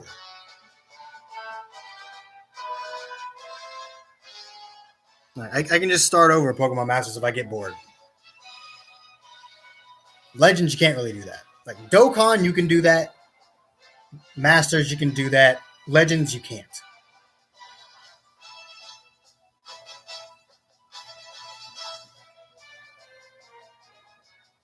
Yep, pretty much.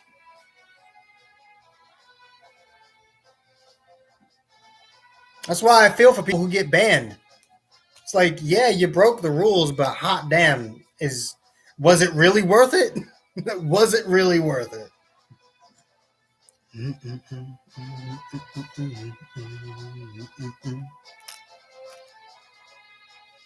So we'll play some Pokemon Masters on the channel. Maybe I'll try My Hero. I want to see a little bit more of it before I get my hands into it. It's on my phone, like it's downloaded, it's there, but I want to see a little bit more of it before I jump into that rabbit hole.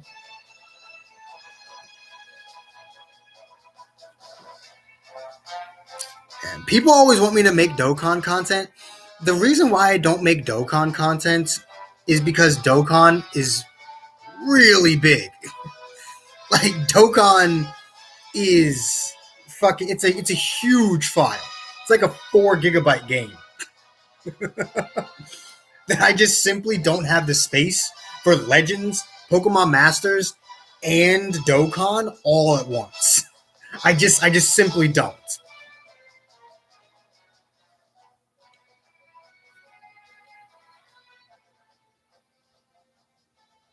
So that's the reason I don't make Dokkan content. Like I'll make content for the anniversary like I did last year, but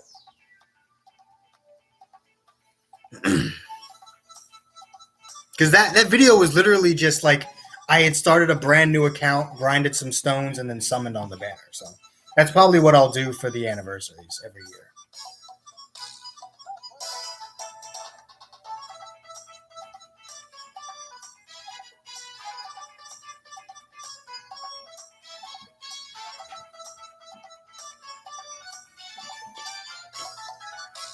The thing about limiting the amount of Zenkai you can bring is like it kind of invalidates most of them because like if you did that, look at a team like Sun Family that is pretty much entirely comprised of Zenkais. You're basically telling people to go fuck themselves because Gohan's the best out of all of them, so they're just going to use Gohan. And then now you've got like 5 other Zenkai units just sitting there doing nothing in your box. It's like they'd actually end up losing money by doing that because people just wouldn't Zenkai anything that's not better than what they already have. So like Sun Family players, no one would summon for any Zenkai that is not better than LF Gohan. And that would force Legends to then make a Zenkai unit better than LF Gohan for Sun Family so that people Zenkai that unit and use it. So, if anything, like, you'd have the problem of them constantly one-upping each other again, or one-upping themselves again, to try and keep people spending money. It would just turn into this weird thing where the top unit on a team switches every 3 months.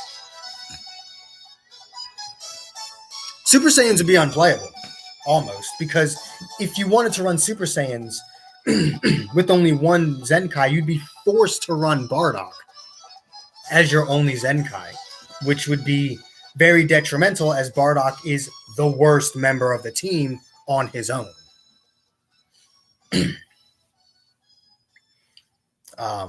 And actually, my team would suffer greatly from that too. I don't mind. Here's the thing about it, right? If I was limited to only one Zenkai, I wouldn't even bring 18. I'd bring Kefla. For the most part, anyway. Like, I wouldn't even bring 18 because 18's boring as shit. So I would just end up bringing Kefla. The problem with the girls tag not being able to do that is they don't have a really good red unit yet. They're in the same boat as God Key. They have a red unit with a really good Z ability, but it's just not that amazing. So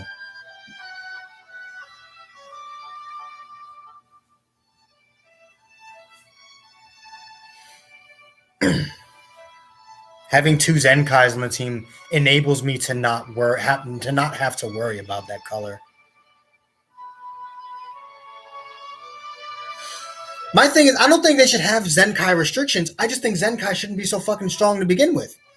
Like, why do Zenkais have to be that goddamn strong to begin with? Why can't, like, Goresh once said that the hierarchy of units should be LFs at the top, normal Sparkings below them, and then Zenkais below them. And I think that should be where they're at. Now, granted, if they did that, I don't think they should be worth 7,000 crystals. They should be worth less, or they should cost less than that. But if Zenkais were like 3,000 crystals and they were around the level of normal units, better than some, worse than others, something like that, I don't think anyone would have that big a problem with Zenkai units. And then obviously, like, you can make Zenkai LFs the best units in the game. That's fine, right?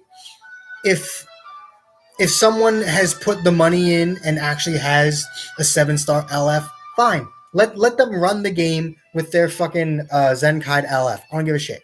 But, like, the majority of Zenkais should not be running the game. They should have just been weaker from the start. I don't know why they needed to be 7,000 crystals just to be like, whatever.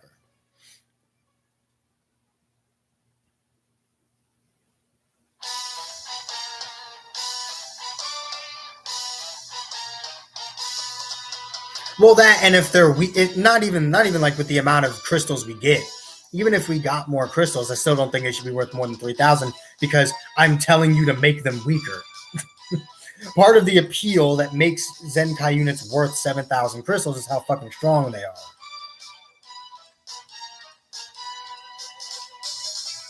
Ultra Goku's really good. I haven't gotten a chance to use him yet because I still don't have him fully soul boosted, but Ultra Goku's really good. Is he on the same level as the Zenkais? No, but no one's ever going to be. So he's a secondary option. He's not a primary. They never will be. My Goku's at 9 stars.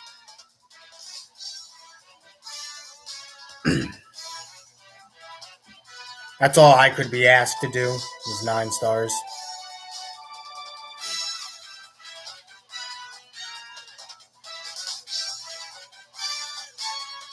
Doesn't he give 28% to strike, attack, and defense for Sun Family and Saiyans? That's a pretty good Z ability.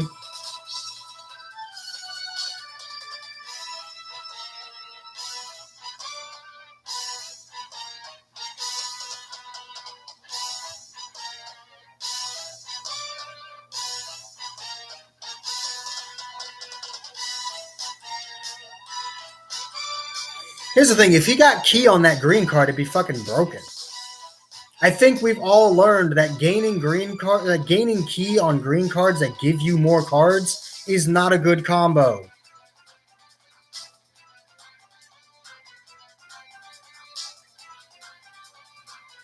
For balance.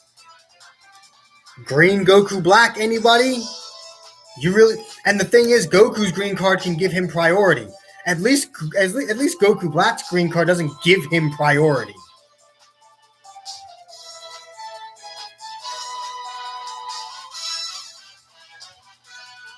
Goku's green card gives him priority, and it gives him more cards. If it gave him Ki, it'd be the best green card in the game, and he doesn't need that. Just don't be stupid with your Ki, and you'll be fine.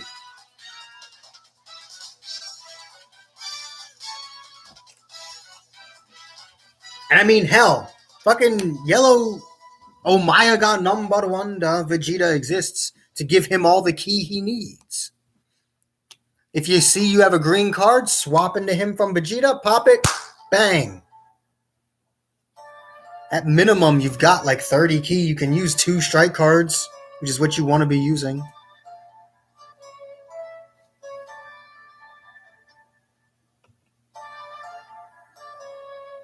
I have not faced that combo in a long ass time.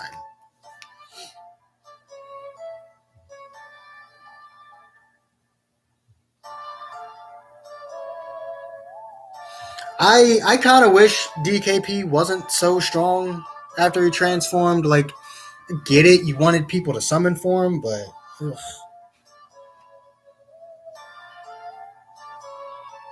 I don't run into fusions too often. Like, I see fusions, don't get me wrong, but it's not at the same level as like Sun Family and Super Saiyans. I think I even see Rival Universe more often than I see fusions. Depends on when in the season we are. Towards the end of the season, I tend not to see fusions as much, but around the middle of it, I see it a lot. Around the middle of the season, I tend to see fusions. That might be a Zenkai ability. Like, they could give Deborah a Majin Buu Saga Zenkai ability.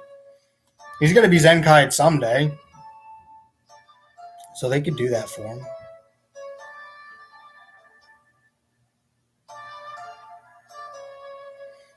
Because, I mean, once you have him buff Majin Buu Saga, he can automatically be run with Vegeta and LF Super Saiyan 3 Goku. So,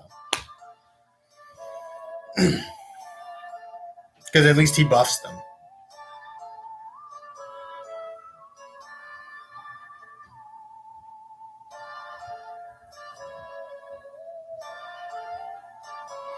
And if they give him, they make him more of a supportive type unit, he wouldn't even need to be getting buffed from the rest of the team. Support units don't have to be boosted by the rest of your team. If it's a good, good support unit, like you could put Vados on anything and she'll work, right? The first female LF units probably be Kefla, if I'm being honest with you. It'll probably just be Kefla. Either that or 17 and 18 duo unit, but that would be if 18 was the lead, and I don't think she would be. I think 17 would be the lead. I mean, they would still have the girls tag, so that would technically still count, but in terms of a standalone girl, like a standalone female LF, it'll probably be Kefla.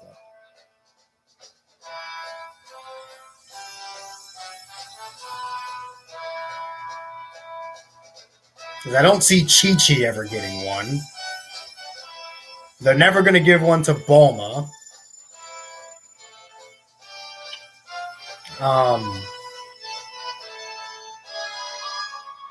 They're never going to give one to Mai. No, Trunks and Mai are on the girls tag. Every duo unit so far is on the girls tag.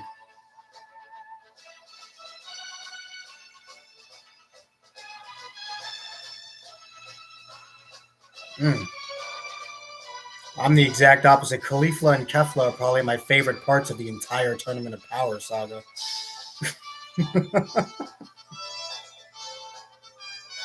I like Kale, but she's definitely not going to be my top 10 favorite characters, but Kefla and Kefla very much are.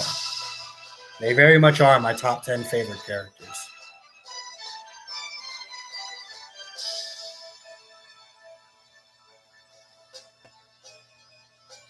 Kale was annoying at first, but I feel like Kale started growing on me when she started becoming a bit more confident with her power. Too bad she only got to exist like that for about 10 minutes before they fused. But towards the end of her screen time, Kale started getting a bit less annoying. Yep. And all of them have a male lead. All of them are male and female duo units, and all of them have the male lead.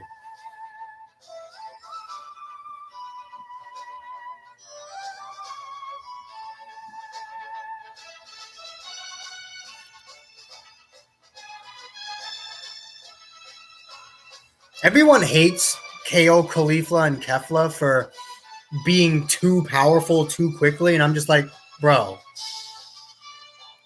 Goku and Vegeta even acknowledge the fact that the Universe 6 Saiyans had higher potential than they did. Like, they actually give an in-universe explanation as to why they gained power so quickly.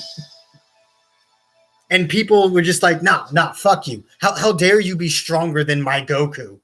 Fuck you. People who always think Goku's the most powerful character in fiction, Goku's not even the most powerful character in his own damn universe, let alone the entire fucking fictional universe. Oh my god. Bro, like 70% of Marvel and DC would clap the shit out of Goku. Get off his dick. Goku is powerful. Like, don't get me wrong. Goku is powerful, but he's not even close to being the most powerful character in fiction. And he can be surpassed. Also, people just love to ignore the fact that Goku was completely hammered by the time Kefla appeared.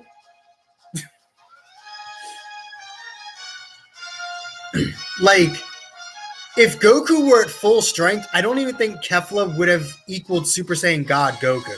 That's the thing people don't seem to understand. If Goku was at full strength, he probably could have dealt with Kefla in his God form, let alone Ultra Instinct.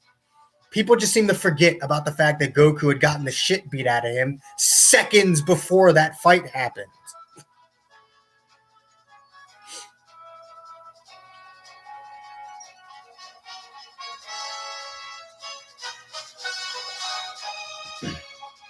I'd say it's the best arc in Super because the God of Destruction arc and the Revival of Frieza arc are just longer versions of the movie, so I can't judge them as anything except extended movie cuts.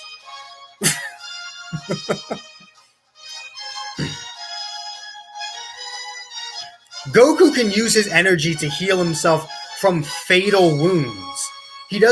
He's not fucking immortal in the goddamn form. He still takes damage. He can use his energy to heal himself from a fatal wound, but he cannot replenish his energy or just make any and all injuries disappear at once.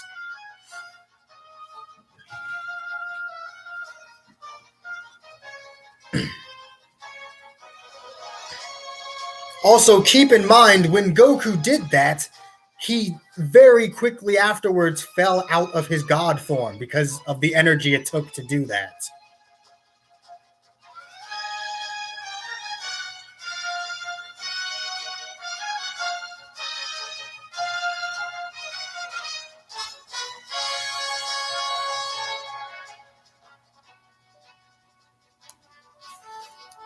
Well, I think it was because Zeno knew who was going to win. Like, I don't think Zeno ever thought that someone was going to wish for something selfish to begin with.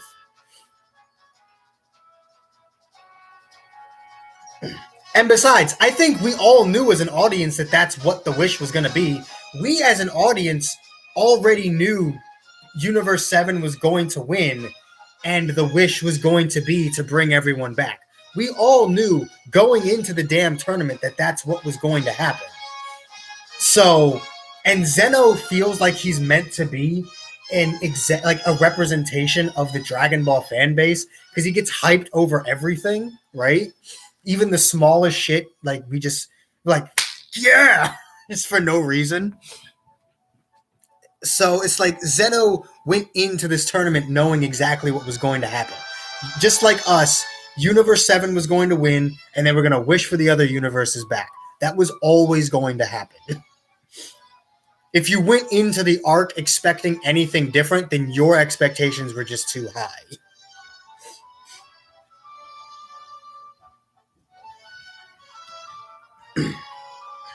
Because that was always going to be what happened. Even if they swerved us and had someone else win, the wish was always going to be bring the other universes back. Even if Universe 7 had lost, that was always going to be the wish.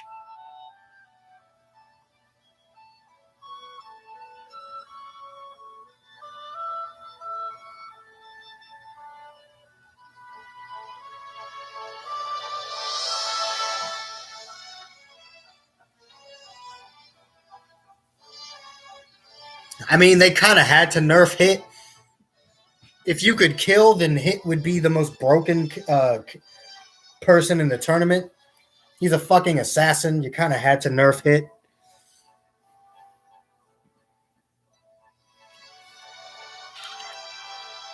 Hit needed to be done dirty, otherwise Universe 6 would have just won way too easily. Up until Jiren. Like, Jiren would have been the only person capable of beating Hit in the first place. I mean, realistically, Jiren would have been was the only person anyway, but still. And I mean, the whole point of the no killing rule was so that you could bring everyone back. That was the whole point of the no killing rule, so you could bring everyone back. We'll turn this light off. Don't need you anymore.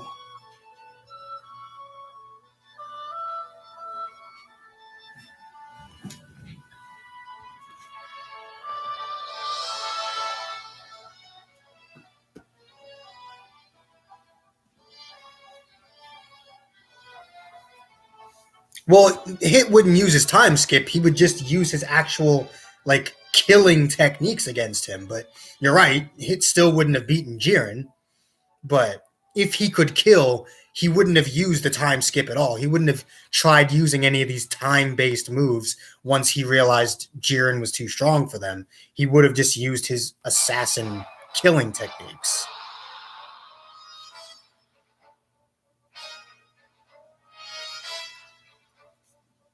Well, we didn't need to see that. You gotta remember, Dragon Ball, at the end of the day, is a kid's franchise. The protagonist is always going to be the one that ends up on top. Like, that's why there's no blood in Dragon Ball Super. It's a kid's franchise. Always will be. They want to give the kids their happy ending.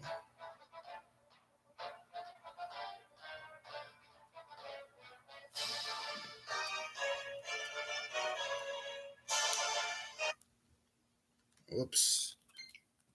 I keep doing that.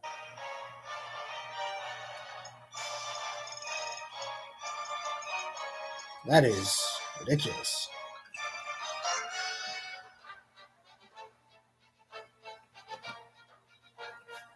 I mean, again, I don't mind Boo being asleep for the entire thing because Boo would have, again, made things a bit too easy. He's basically immortal.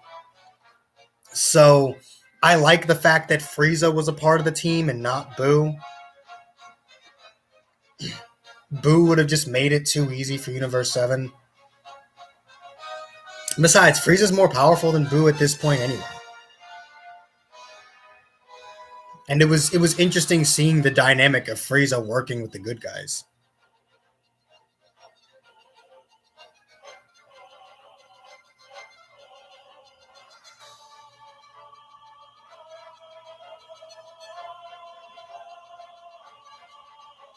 I mean, the Dragon Ball's not a fucking toddler franchise. Like, Goku's died multiple times. Like, yes, shit happens in Dragon Ball. But at the end of the day, it is made for kids. The anime, the Dragon Ball anime is made for kids. The manga's made for Akira Toriyama because he's the one who makes the fucking thing. But the anime is made for kids. So you're always going to have the happy ending.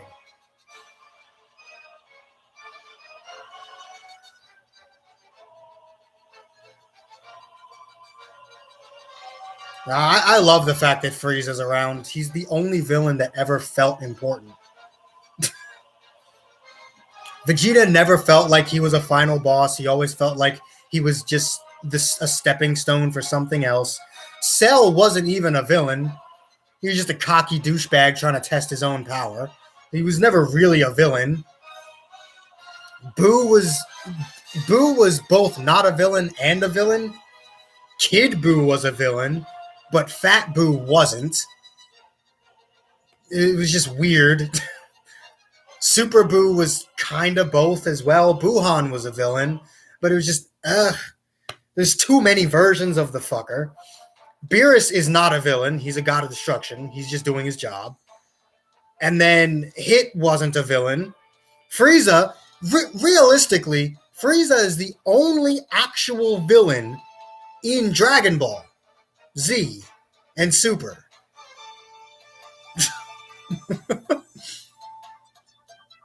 Like, you have Frieza and then Buhan, because Kid Buu, you could argue, is just crazy. Kid Buu doesn't understand what he's doing is wrong. So he's not necessarily a villain.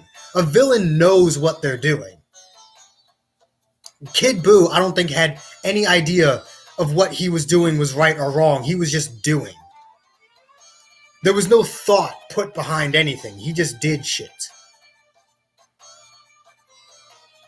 Buhan and Frieza are essentially the only actual villains of the franchise. And Buhan was never going to last, so... And I like the fact that Frieza isn't, becoming one of the good guys, right? The problem with Goku Black as being like a villain, technically Goku Black and Zamasu were right. Yeah, they did some awful shit, but, they were right? Everything they did was right. Or everything they said was right. It's just they just didn't go about fixing the problem in the correct way. But technically, they're not villains. They had legitimate reasons for doing what they were doing. And they weren't wrong. In fact, all Goku, Vegeta, and Trunks did throughout that entire arc was prove them right. They did nothing but prove them right the entire arc.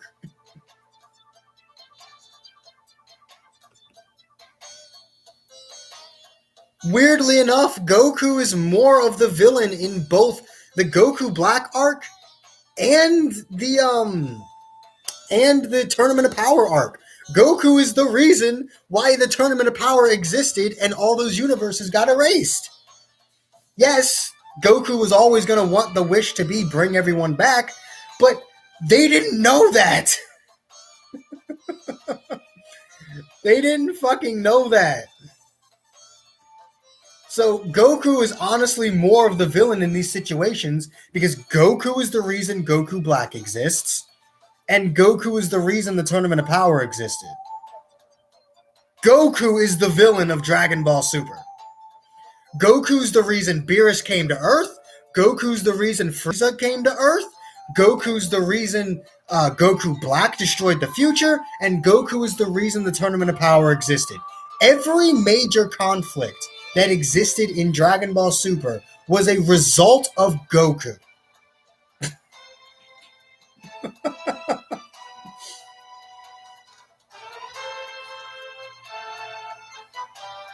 Yeah, technically Goku Black and Zamasu won.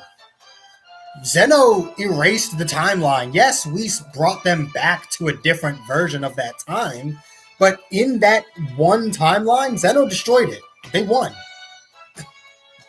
Goku Black and Zamasu technically won.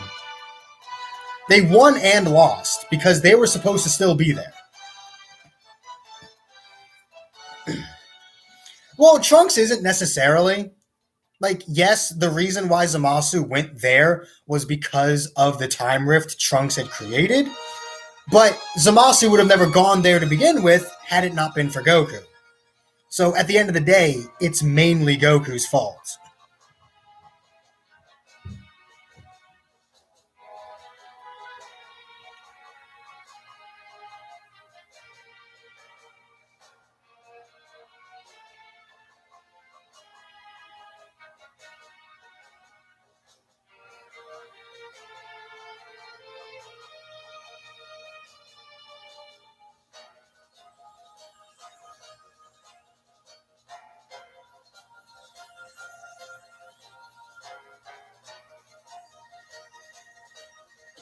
Yes, but think about it.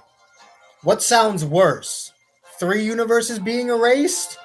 Or all but one?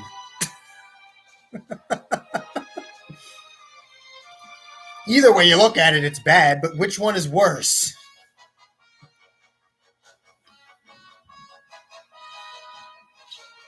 Goku, like, yes, Goku did save people by having the Tournament of Power, but they didn't know that. As far as they were concerned, they got erased, they stayed gone. So, in their eyes, Goku is the main villain. Goku is the antagonist. Because you're not going to blame Zeno. Good fucking luck with that. You're going to be like, oh, the most powerful being in existence. You're just going to be like, oh, the most powerful being in existence just fucking... Yeah, he does what he wants. You stop him. That's why I honestly think Goku was right. Like, at the end of the Cell Saga, when he told them not to bring him back because he was the cause of all of the damage that had been done to the planet. What happened? They brought him back and more shit started happening. Yes, there was a time gap between the Majin Buu saga and the Beerus saga, but the world is so much better off when Goku isn't there. Like, the world is actually a safer place when Goku is dead. Think about all the times Goku has died, and nothing has happened to the Earth while he was dead. You can make an exception for the whole android thing in Trunks' timeline, but that happened as a result of Goku dying too early, not a result of Goku staying dead. Goku died for a completely different reason. But every time Goku has been killed by a person, the world has been completely safe while he was gone.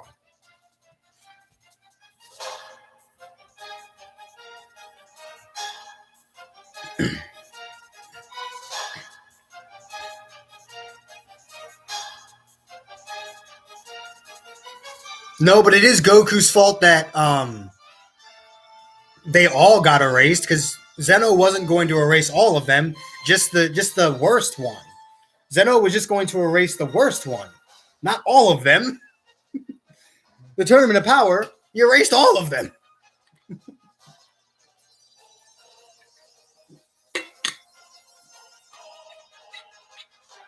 Or he was going to erase like the bottom 4 or something. But he wasn't going to erase every last one of them. There were only like, what, 2 universes excluded from the tournament?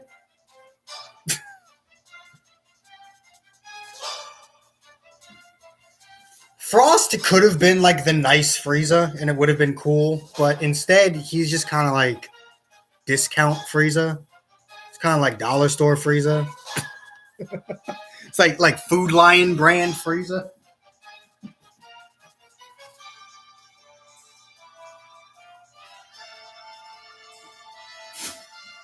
Move that.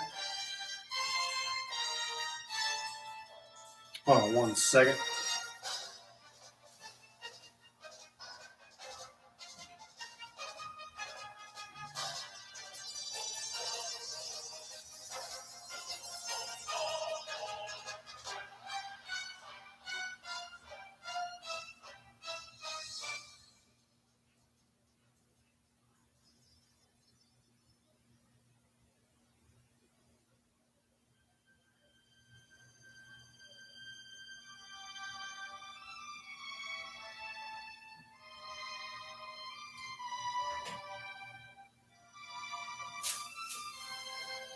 Okay. Yeah.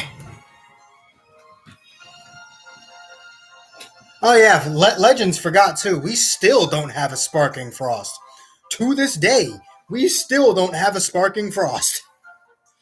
Frost is one of the first extreme units ever in the game, and we still don't have a Sparking one. Oh, that's funny. We still don't have another Sparking Cop. They seem to not really care much about Universe 6 at all. Because the only Universe 6 unit that has multiple Sparkings is Hit. And their Sparkings were an entire year apart from each other.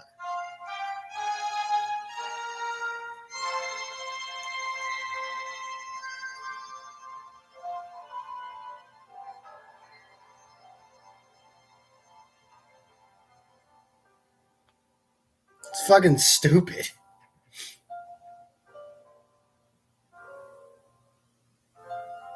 Hell, it took us over 2 years just to get Vados and Champa.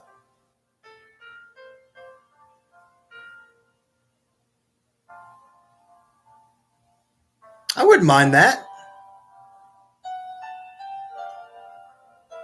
Wouldn't mind a transforming Frost.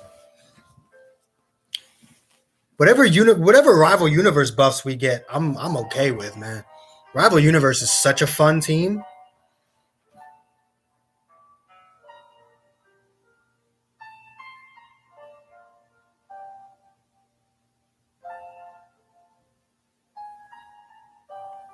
Because Rival Universe is actually like really good without having a million broken Zenkais. Like you can run Kefla there, but honestly, Hit is just as viable as she is. And you can Zenkai buff him with her. Ultra Frost is never going to happen. We'll get an Ultra Frieza first.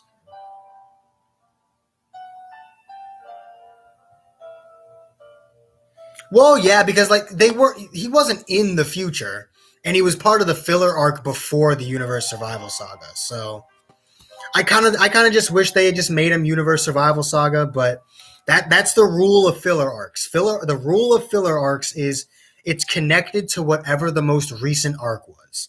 So it may have taken place after the Future Trunks saga or like during it or something. But the closest arc to it, regardless of when it was the was the Future Trunks arc. So it unfortunately it was that arc, but without the future tag. What is my Switch at? Okay, could you not? My Switch is at 58%.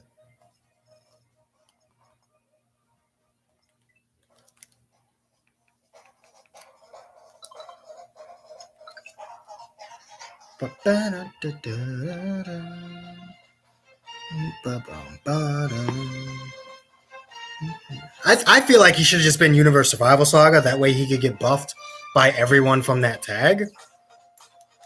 But it's fine. He has Rival Universe, and that's the tag that matters. It's the one he buffs. I don't really care all that much.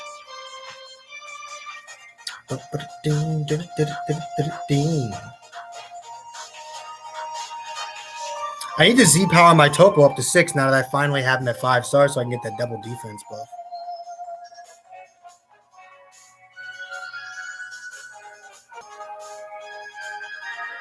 That is true.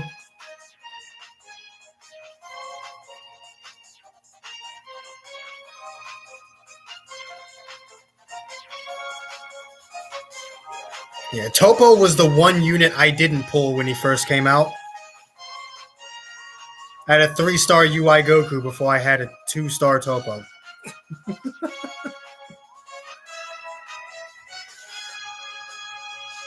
I had a 7-star Jiren and Dispo before I got a 2-star Topo. If they made an LF hit, I'd summon too. Shit.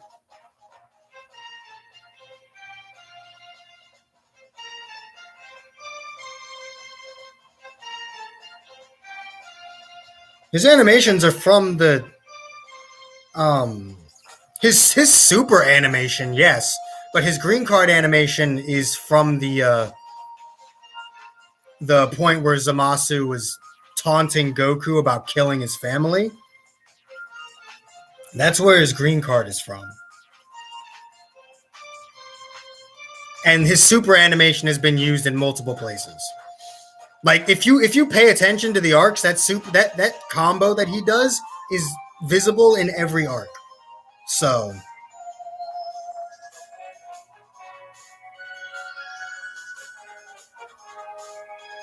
I have an 8-star Jiren, a 10 or 11-star Dispo, 8-star Vados, 8-star Champa, 5-star Topo, 7-star Hit, 14-star Kefla, 7-star Basil if I ever want to run him, 6-star Lavender, and a 2-star Bergamo.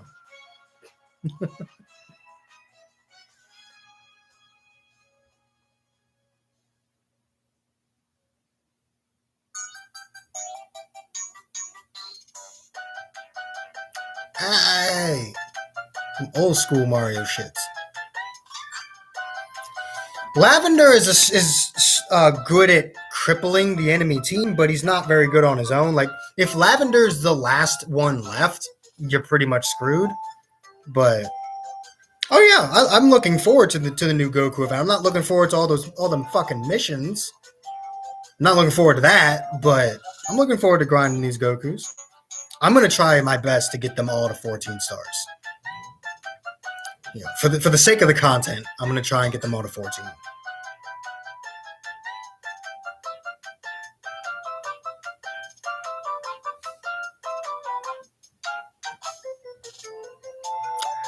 Makes me want to play Mario 3. Yeah,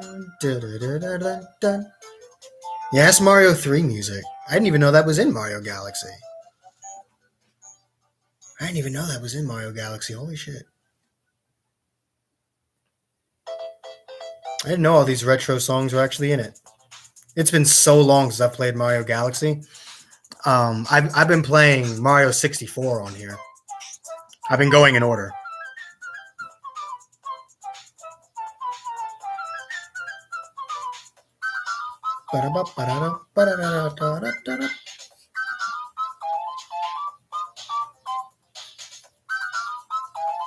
My thing about those Z abilities is you can usually afford to have one member of your team not be buffing the team. I'm not that concerned about it, honestly. Like, yes, the Z abilities are garbage, but I'm not that hurt about it. Like, I'm still gonna make a video of Super Saiyan Goku on a Bardock team, right? I'm still gonna make well, I can already tell you, well, we have their kits, but I don't know. I want to say I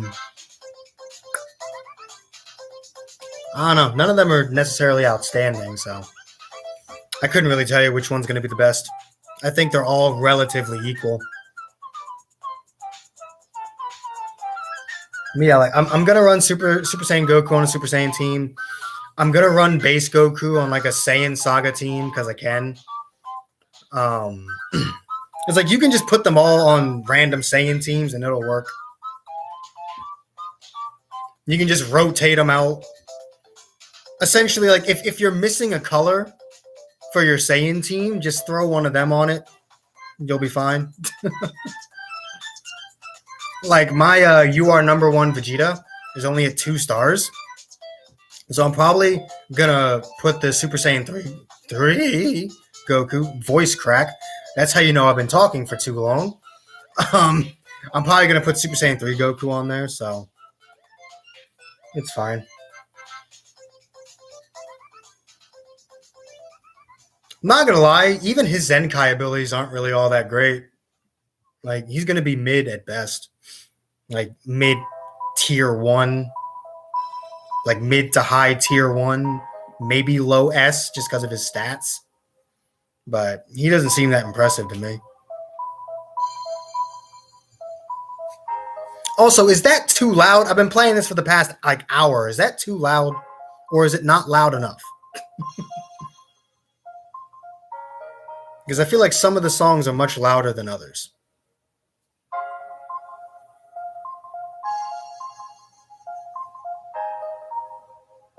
Here's something buzzing about.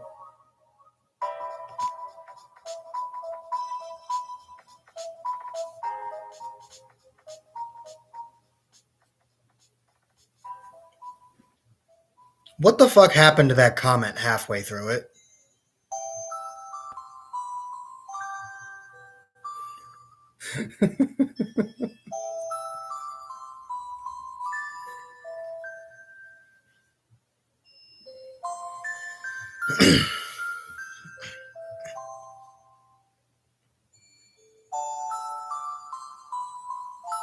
Let's switch games.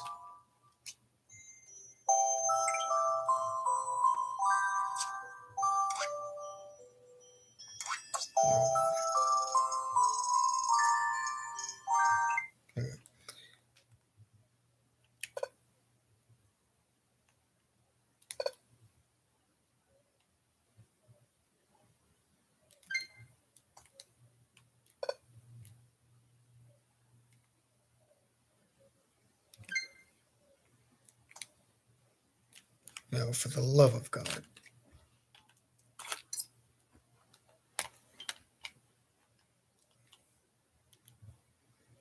It's just this one Joy-Con that never wants to work. Looks like I'm gonna have to replace them soon. Because I mean, like, look.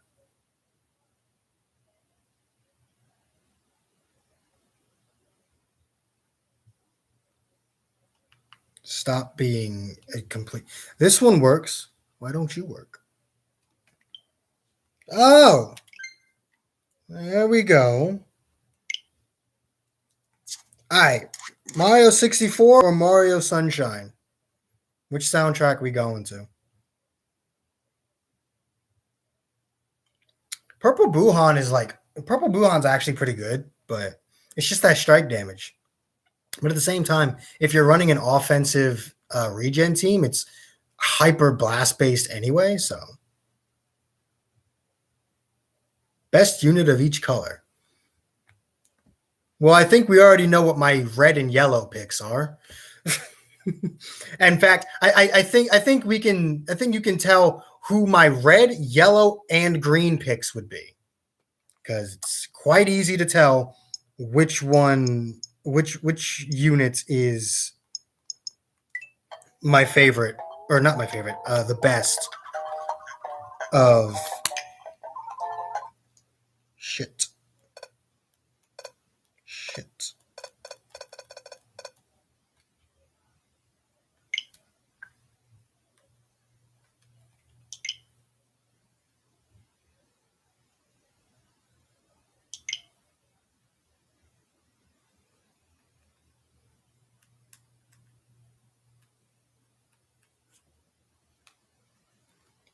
E.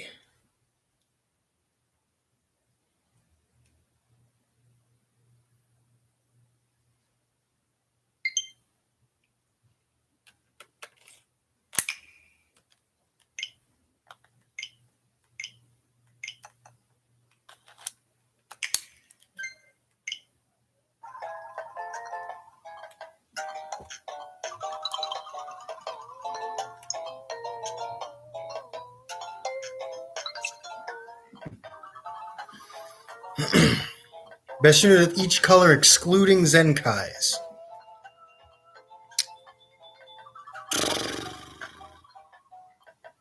Pretty much the entire rival universe. No. Purple would be the transforming DKP. Green would be the Green Goku Black. Yellow. Honestly, I don't think there are any like outstanding. Also, what the hell? I don't think there are any like outstanding yellow units, but I guess I'll say Champa.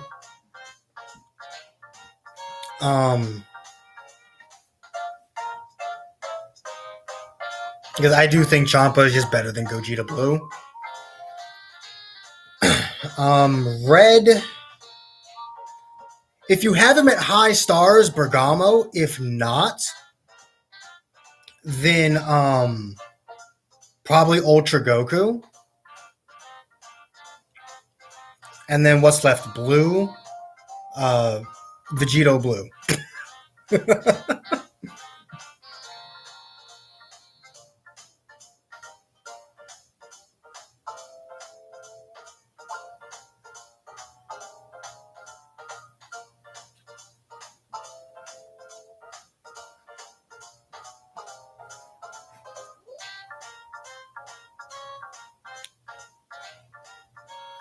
Tell me why I've been watching a lot of Mario Kart Wii stuff recently, like mods and speed runs and stuff.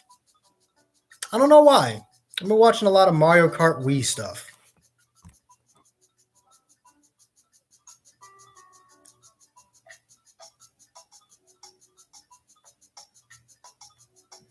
Sashimi does have some very good. Look, if you don't get that, you haven't been here long enough. But sashimi does have a very brutal blue card. My problem with Dispo, right, is Dispo feels just as good at 14 stars as he does at 2 stars. Which, like, isn't necessarily a problem, but at the same time, it's like. Whereas Bergamo, there is a drastic difference. Bergamo, I would say, is completely worthless at low stars, but is one of the best tanks in the game at high stars. Whereas Dispo has very good offenses, but like I said, like he feels just as good at 2 stars as he does at 14. It doesn't feel like he improves at all.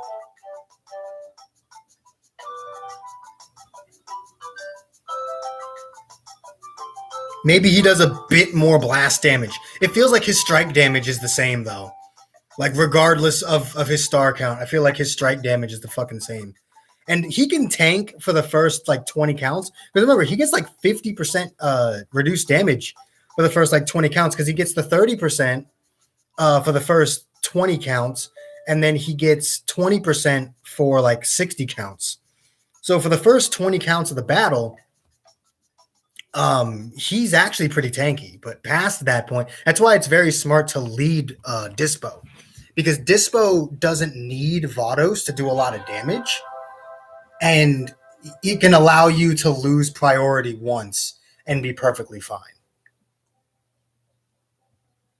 The only difference is Bergamo, if Bergamo is given time to build, which he can do if he's at high stars, he ends up doing even more damage than Zenkai Buu.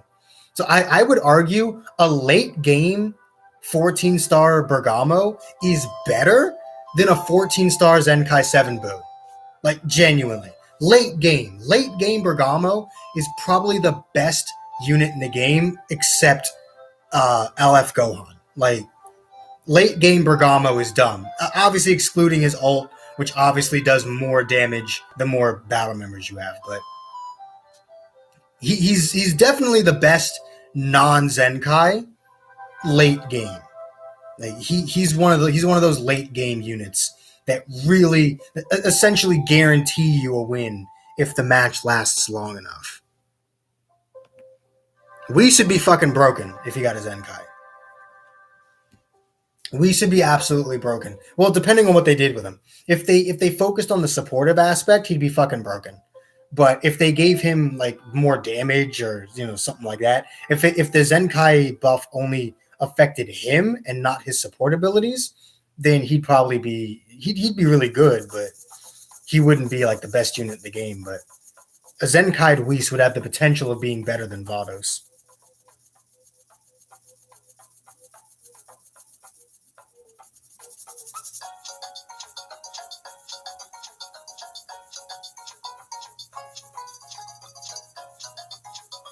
Well, on Rival Universe and Universe Survival Saga, health buffs are very important because it increases the amount of health that Vados is going to give back every time she swaps out.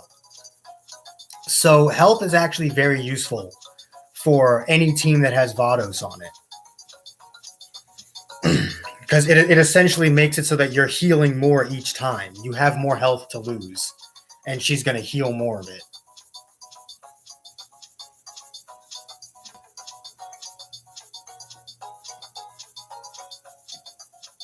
Why do you think there's no core regen unit that buffs health? Except 21. The fucking purple 21 that no one uses anymore. And besides, Rival Universe has so many double attack buffs. Like, I feel like you would be just fine using your bench slot for Bergamo, at least. If you had him at like 6 stars or something to warrant the health buff. 2-star Bergamo still isn't good enough, I wouldn't say.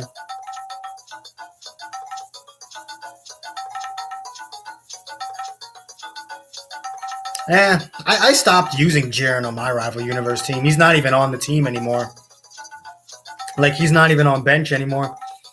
Because I decided to Zenkai. I decided to have Kefla on the bench to Zenkai buff hit, and Vados just provides more to the team than Jiren does. Jiren's a monster of a unit, but I just tend to find that Vados benefits the team more than he does. It sucks, but when those two units are competing for a slot, Vados is just better.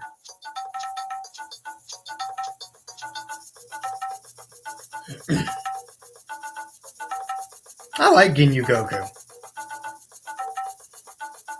Probably my favorite free unit, just because of his green card. Because back when I had my Legends in English, anyone who used to watch Legends when I was on Twitch, I would always say it with them, "Ya finished," just because I thought it was funny. I would intentionally get a hella green cards.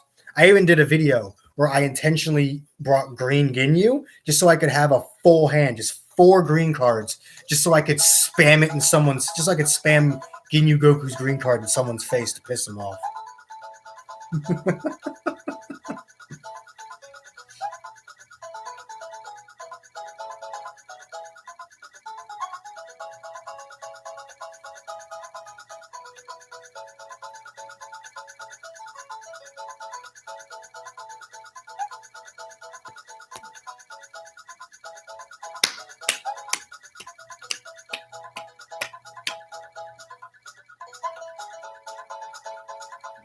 It's crazy how good the EX Ginyu Force members still are today.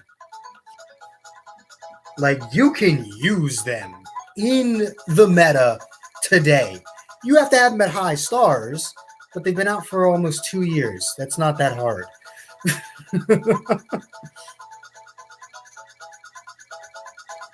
It's actually crazy how usable the EX Ginyu Force still is, especially Birder and Raccoon. Like, Birder and Raccoon have almost not aged at all. It's crazy.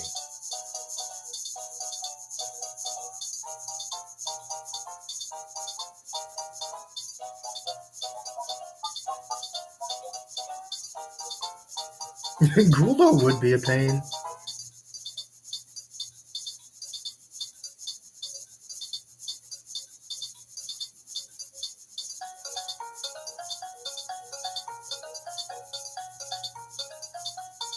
Not even gonna front. Guldo would be a pain in the ass. You're not wrong there.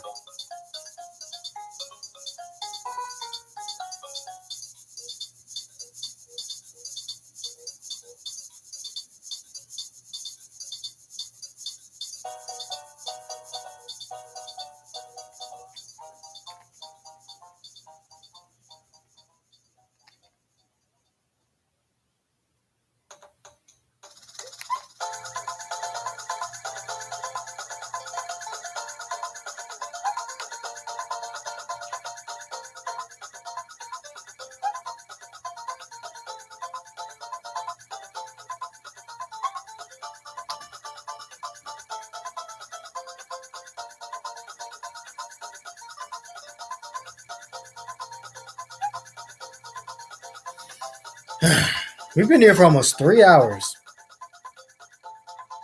Goddamn.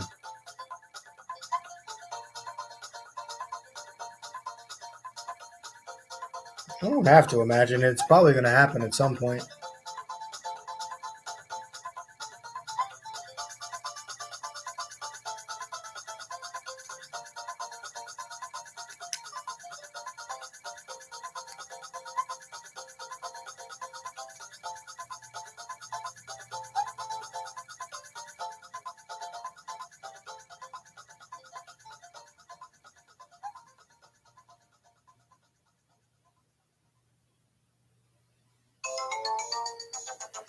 Do-do-do-do-do-do. Do-do-do-do-do-do.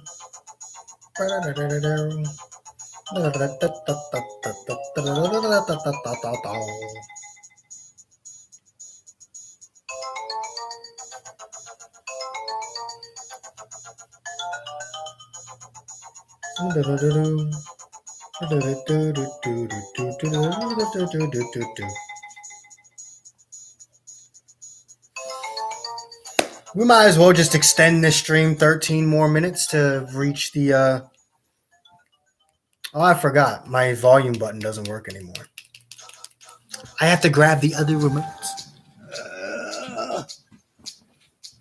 Shit is in my way.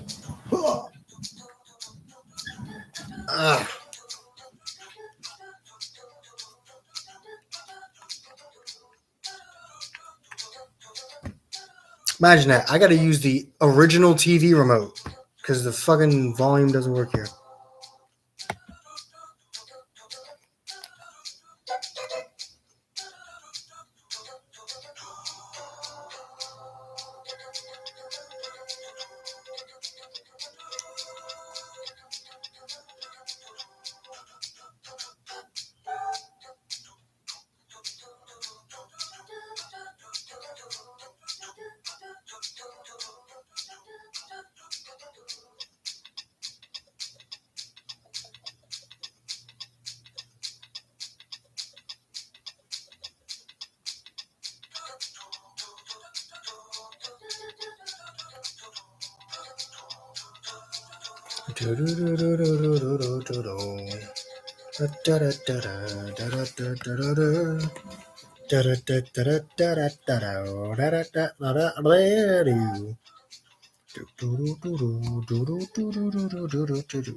It'll be like another 3 years.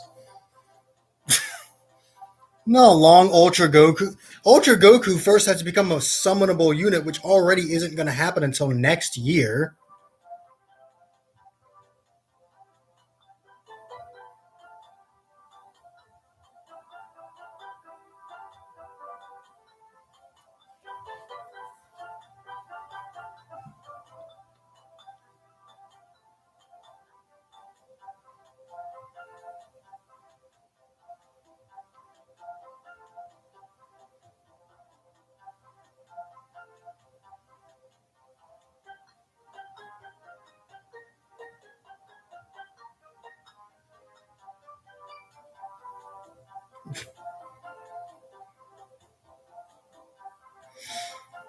We'll get our game breaking Gogeta someday. It'll be a Zenkai. It'll be when Gogeta Blue gets Zenkai'd, but you know.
It's just because Vegito makes more money than Gogeta. Because everyone knows who Vegito is. The only people who know who the hell Gogeta is are the people who have seen the movies. So Vegito automatically makes more money because he's more recognizable. Yes, people who have played the games probably know probably know that Gogeta exists. But they know fuck all about him. And to be fair, there was a fucking 20-year gap, a 23-year gap between Gogeta's original appearance in Fusion Reborn and his newest one in the Broly movie. And not that many people watch Dragon Ball GT. So Vegito just straight up makes more money than Gogeta does because he's far more recognizable.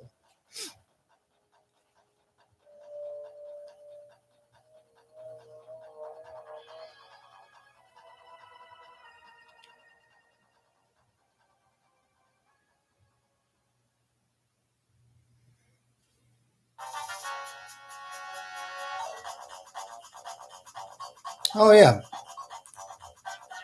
Fusion Reborn Gogeta is probably my least favorite thing in all of Dragon Ball. It's the reason why Vegito was my favorite character for so long.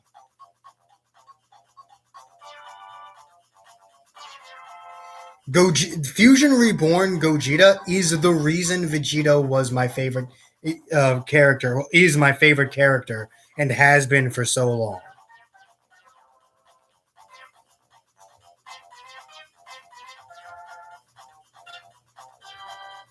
Fusion Reborn Gogeta is why I genuinely did not like Gogeta at all until Dragon Ball Super Broly came out. I didn't like Gogeta at all until that point.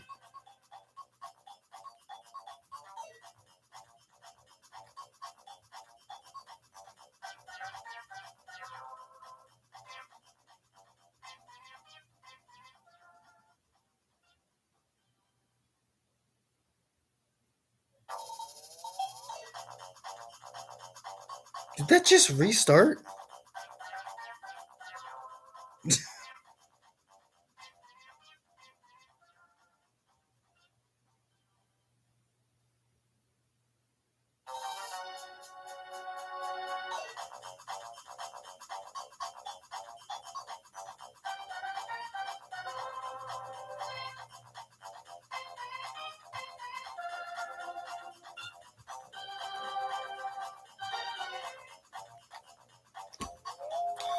Oh, the gay bomb? I'm just.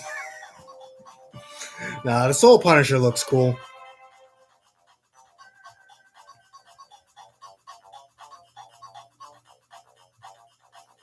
Cool. I know.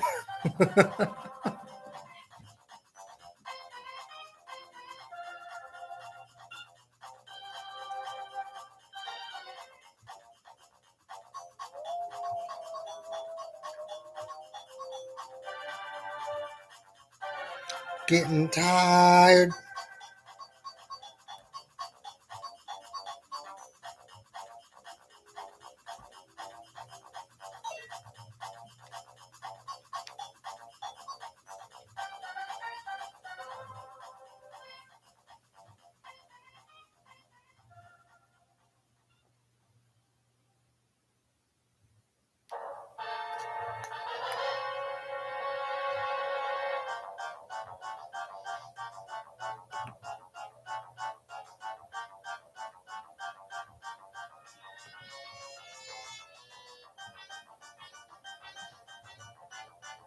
Yeah, well,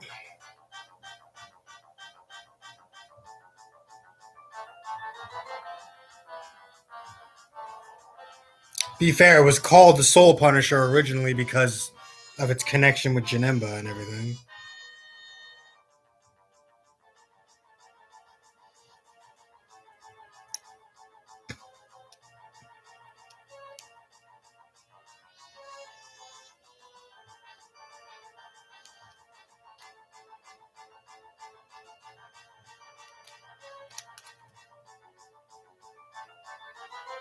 Yeah, probably.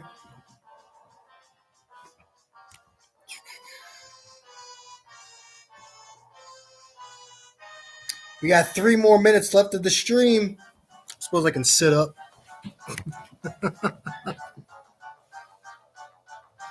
Janimba was just Kid Buu with a sword.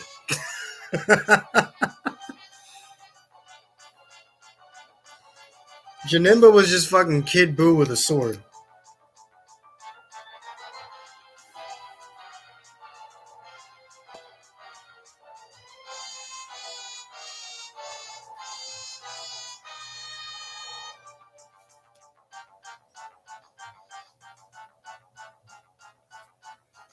They just fucking swerve us.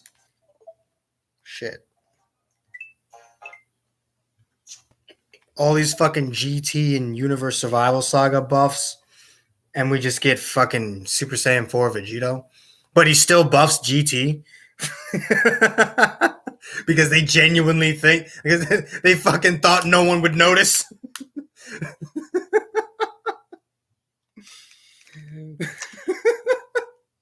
They have Super Saiyan 4 Vegito fucking buff GT as if no one would notice that it's supposed to be Gogeta. Oh, that'd be a fucking awesome April Fool's Day prank, though. Like, they could intentionally hype us up that, the Super Saiyan 4 fusion is coming, GT's biggest unit yet, and then they just fucking fake release Super Saiyan 4 Vegito. Like, they don't even actually release it. They just fake do it. Shit, let me run this company. I'd piss so many people off on April Fool's Day instead of just hyping people up with a game mode that looks far better than what we actually have and then not ever implementing it. I would actually piss people off. Oh my God, I'd be so mean on April Fool's Day to people.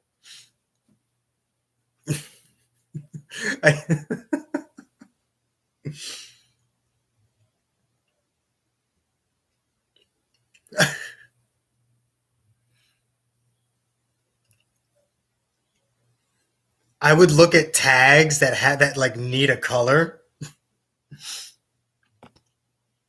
like red, like God Keys red. So I would hype everyone up and be like, God Key's newest red is coming, just for it to be God Vegeta, because his hair is red, but he's actually purple. Oh my God, that'd be funny.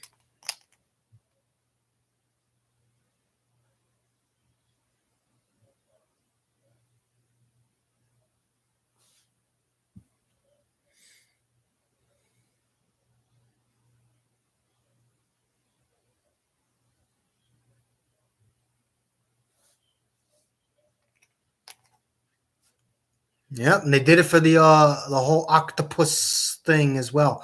I actually would have been super hyped for that game mode too, the Vegeta one. I would have been super hyped for that.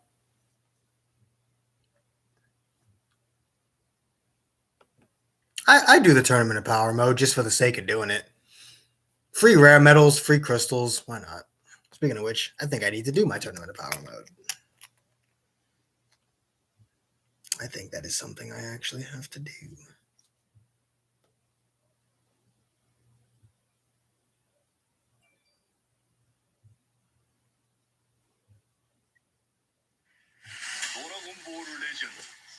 Jiren!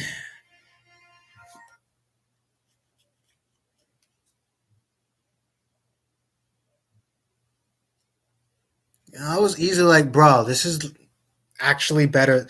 Oh shit, I need to choose a mission plan. Too bad my broke ass can't get the premium, but we're still gonna get the battle lovers. It's 500 crystals. It's more than what I got, so fuck it.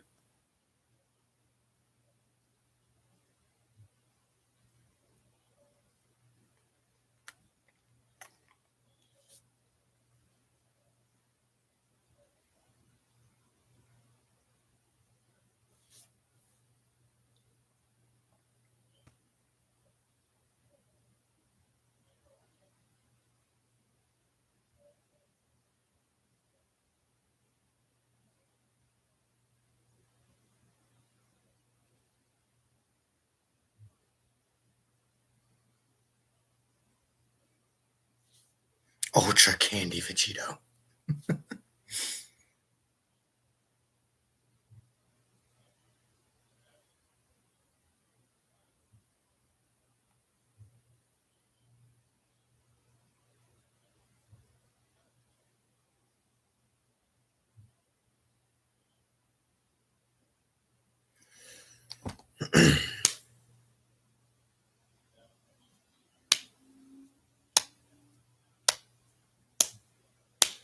Copy Vegeta will be a thing we get someday. But, my friends, it be about that time. We've got to end things around here. We've been here for 3 hours and 3 minutes. Did not intend on being live this long, and I know if I don't stop now, my bitch ass will be here another 2 hours. So, and I still have a video to make for tomorrow. So, yeah. We are going to oh shit. We are going to get the fuck out of here. So I do hope you all enjoyed watching.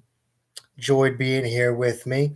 Anyone who actually stayed through the Pokemon segment as well. I actually like you. So but yep, I'll see y'all tomorrow for the next Vegeta. Peace.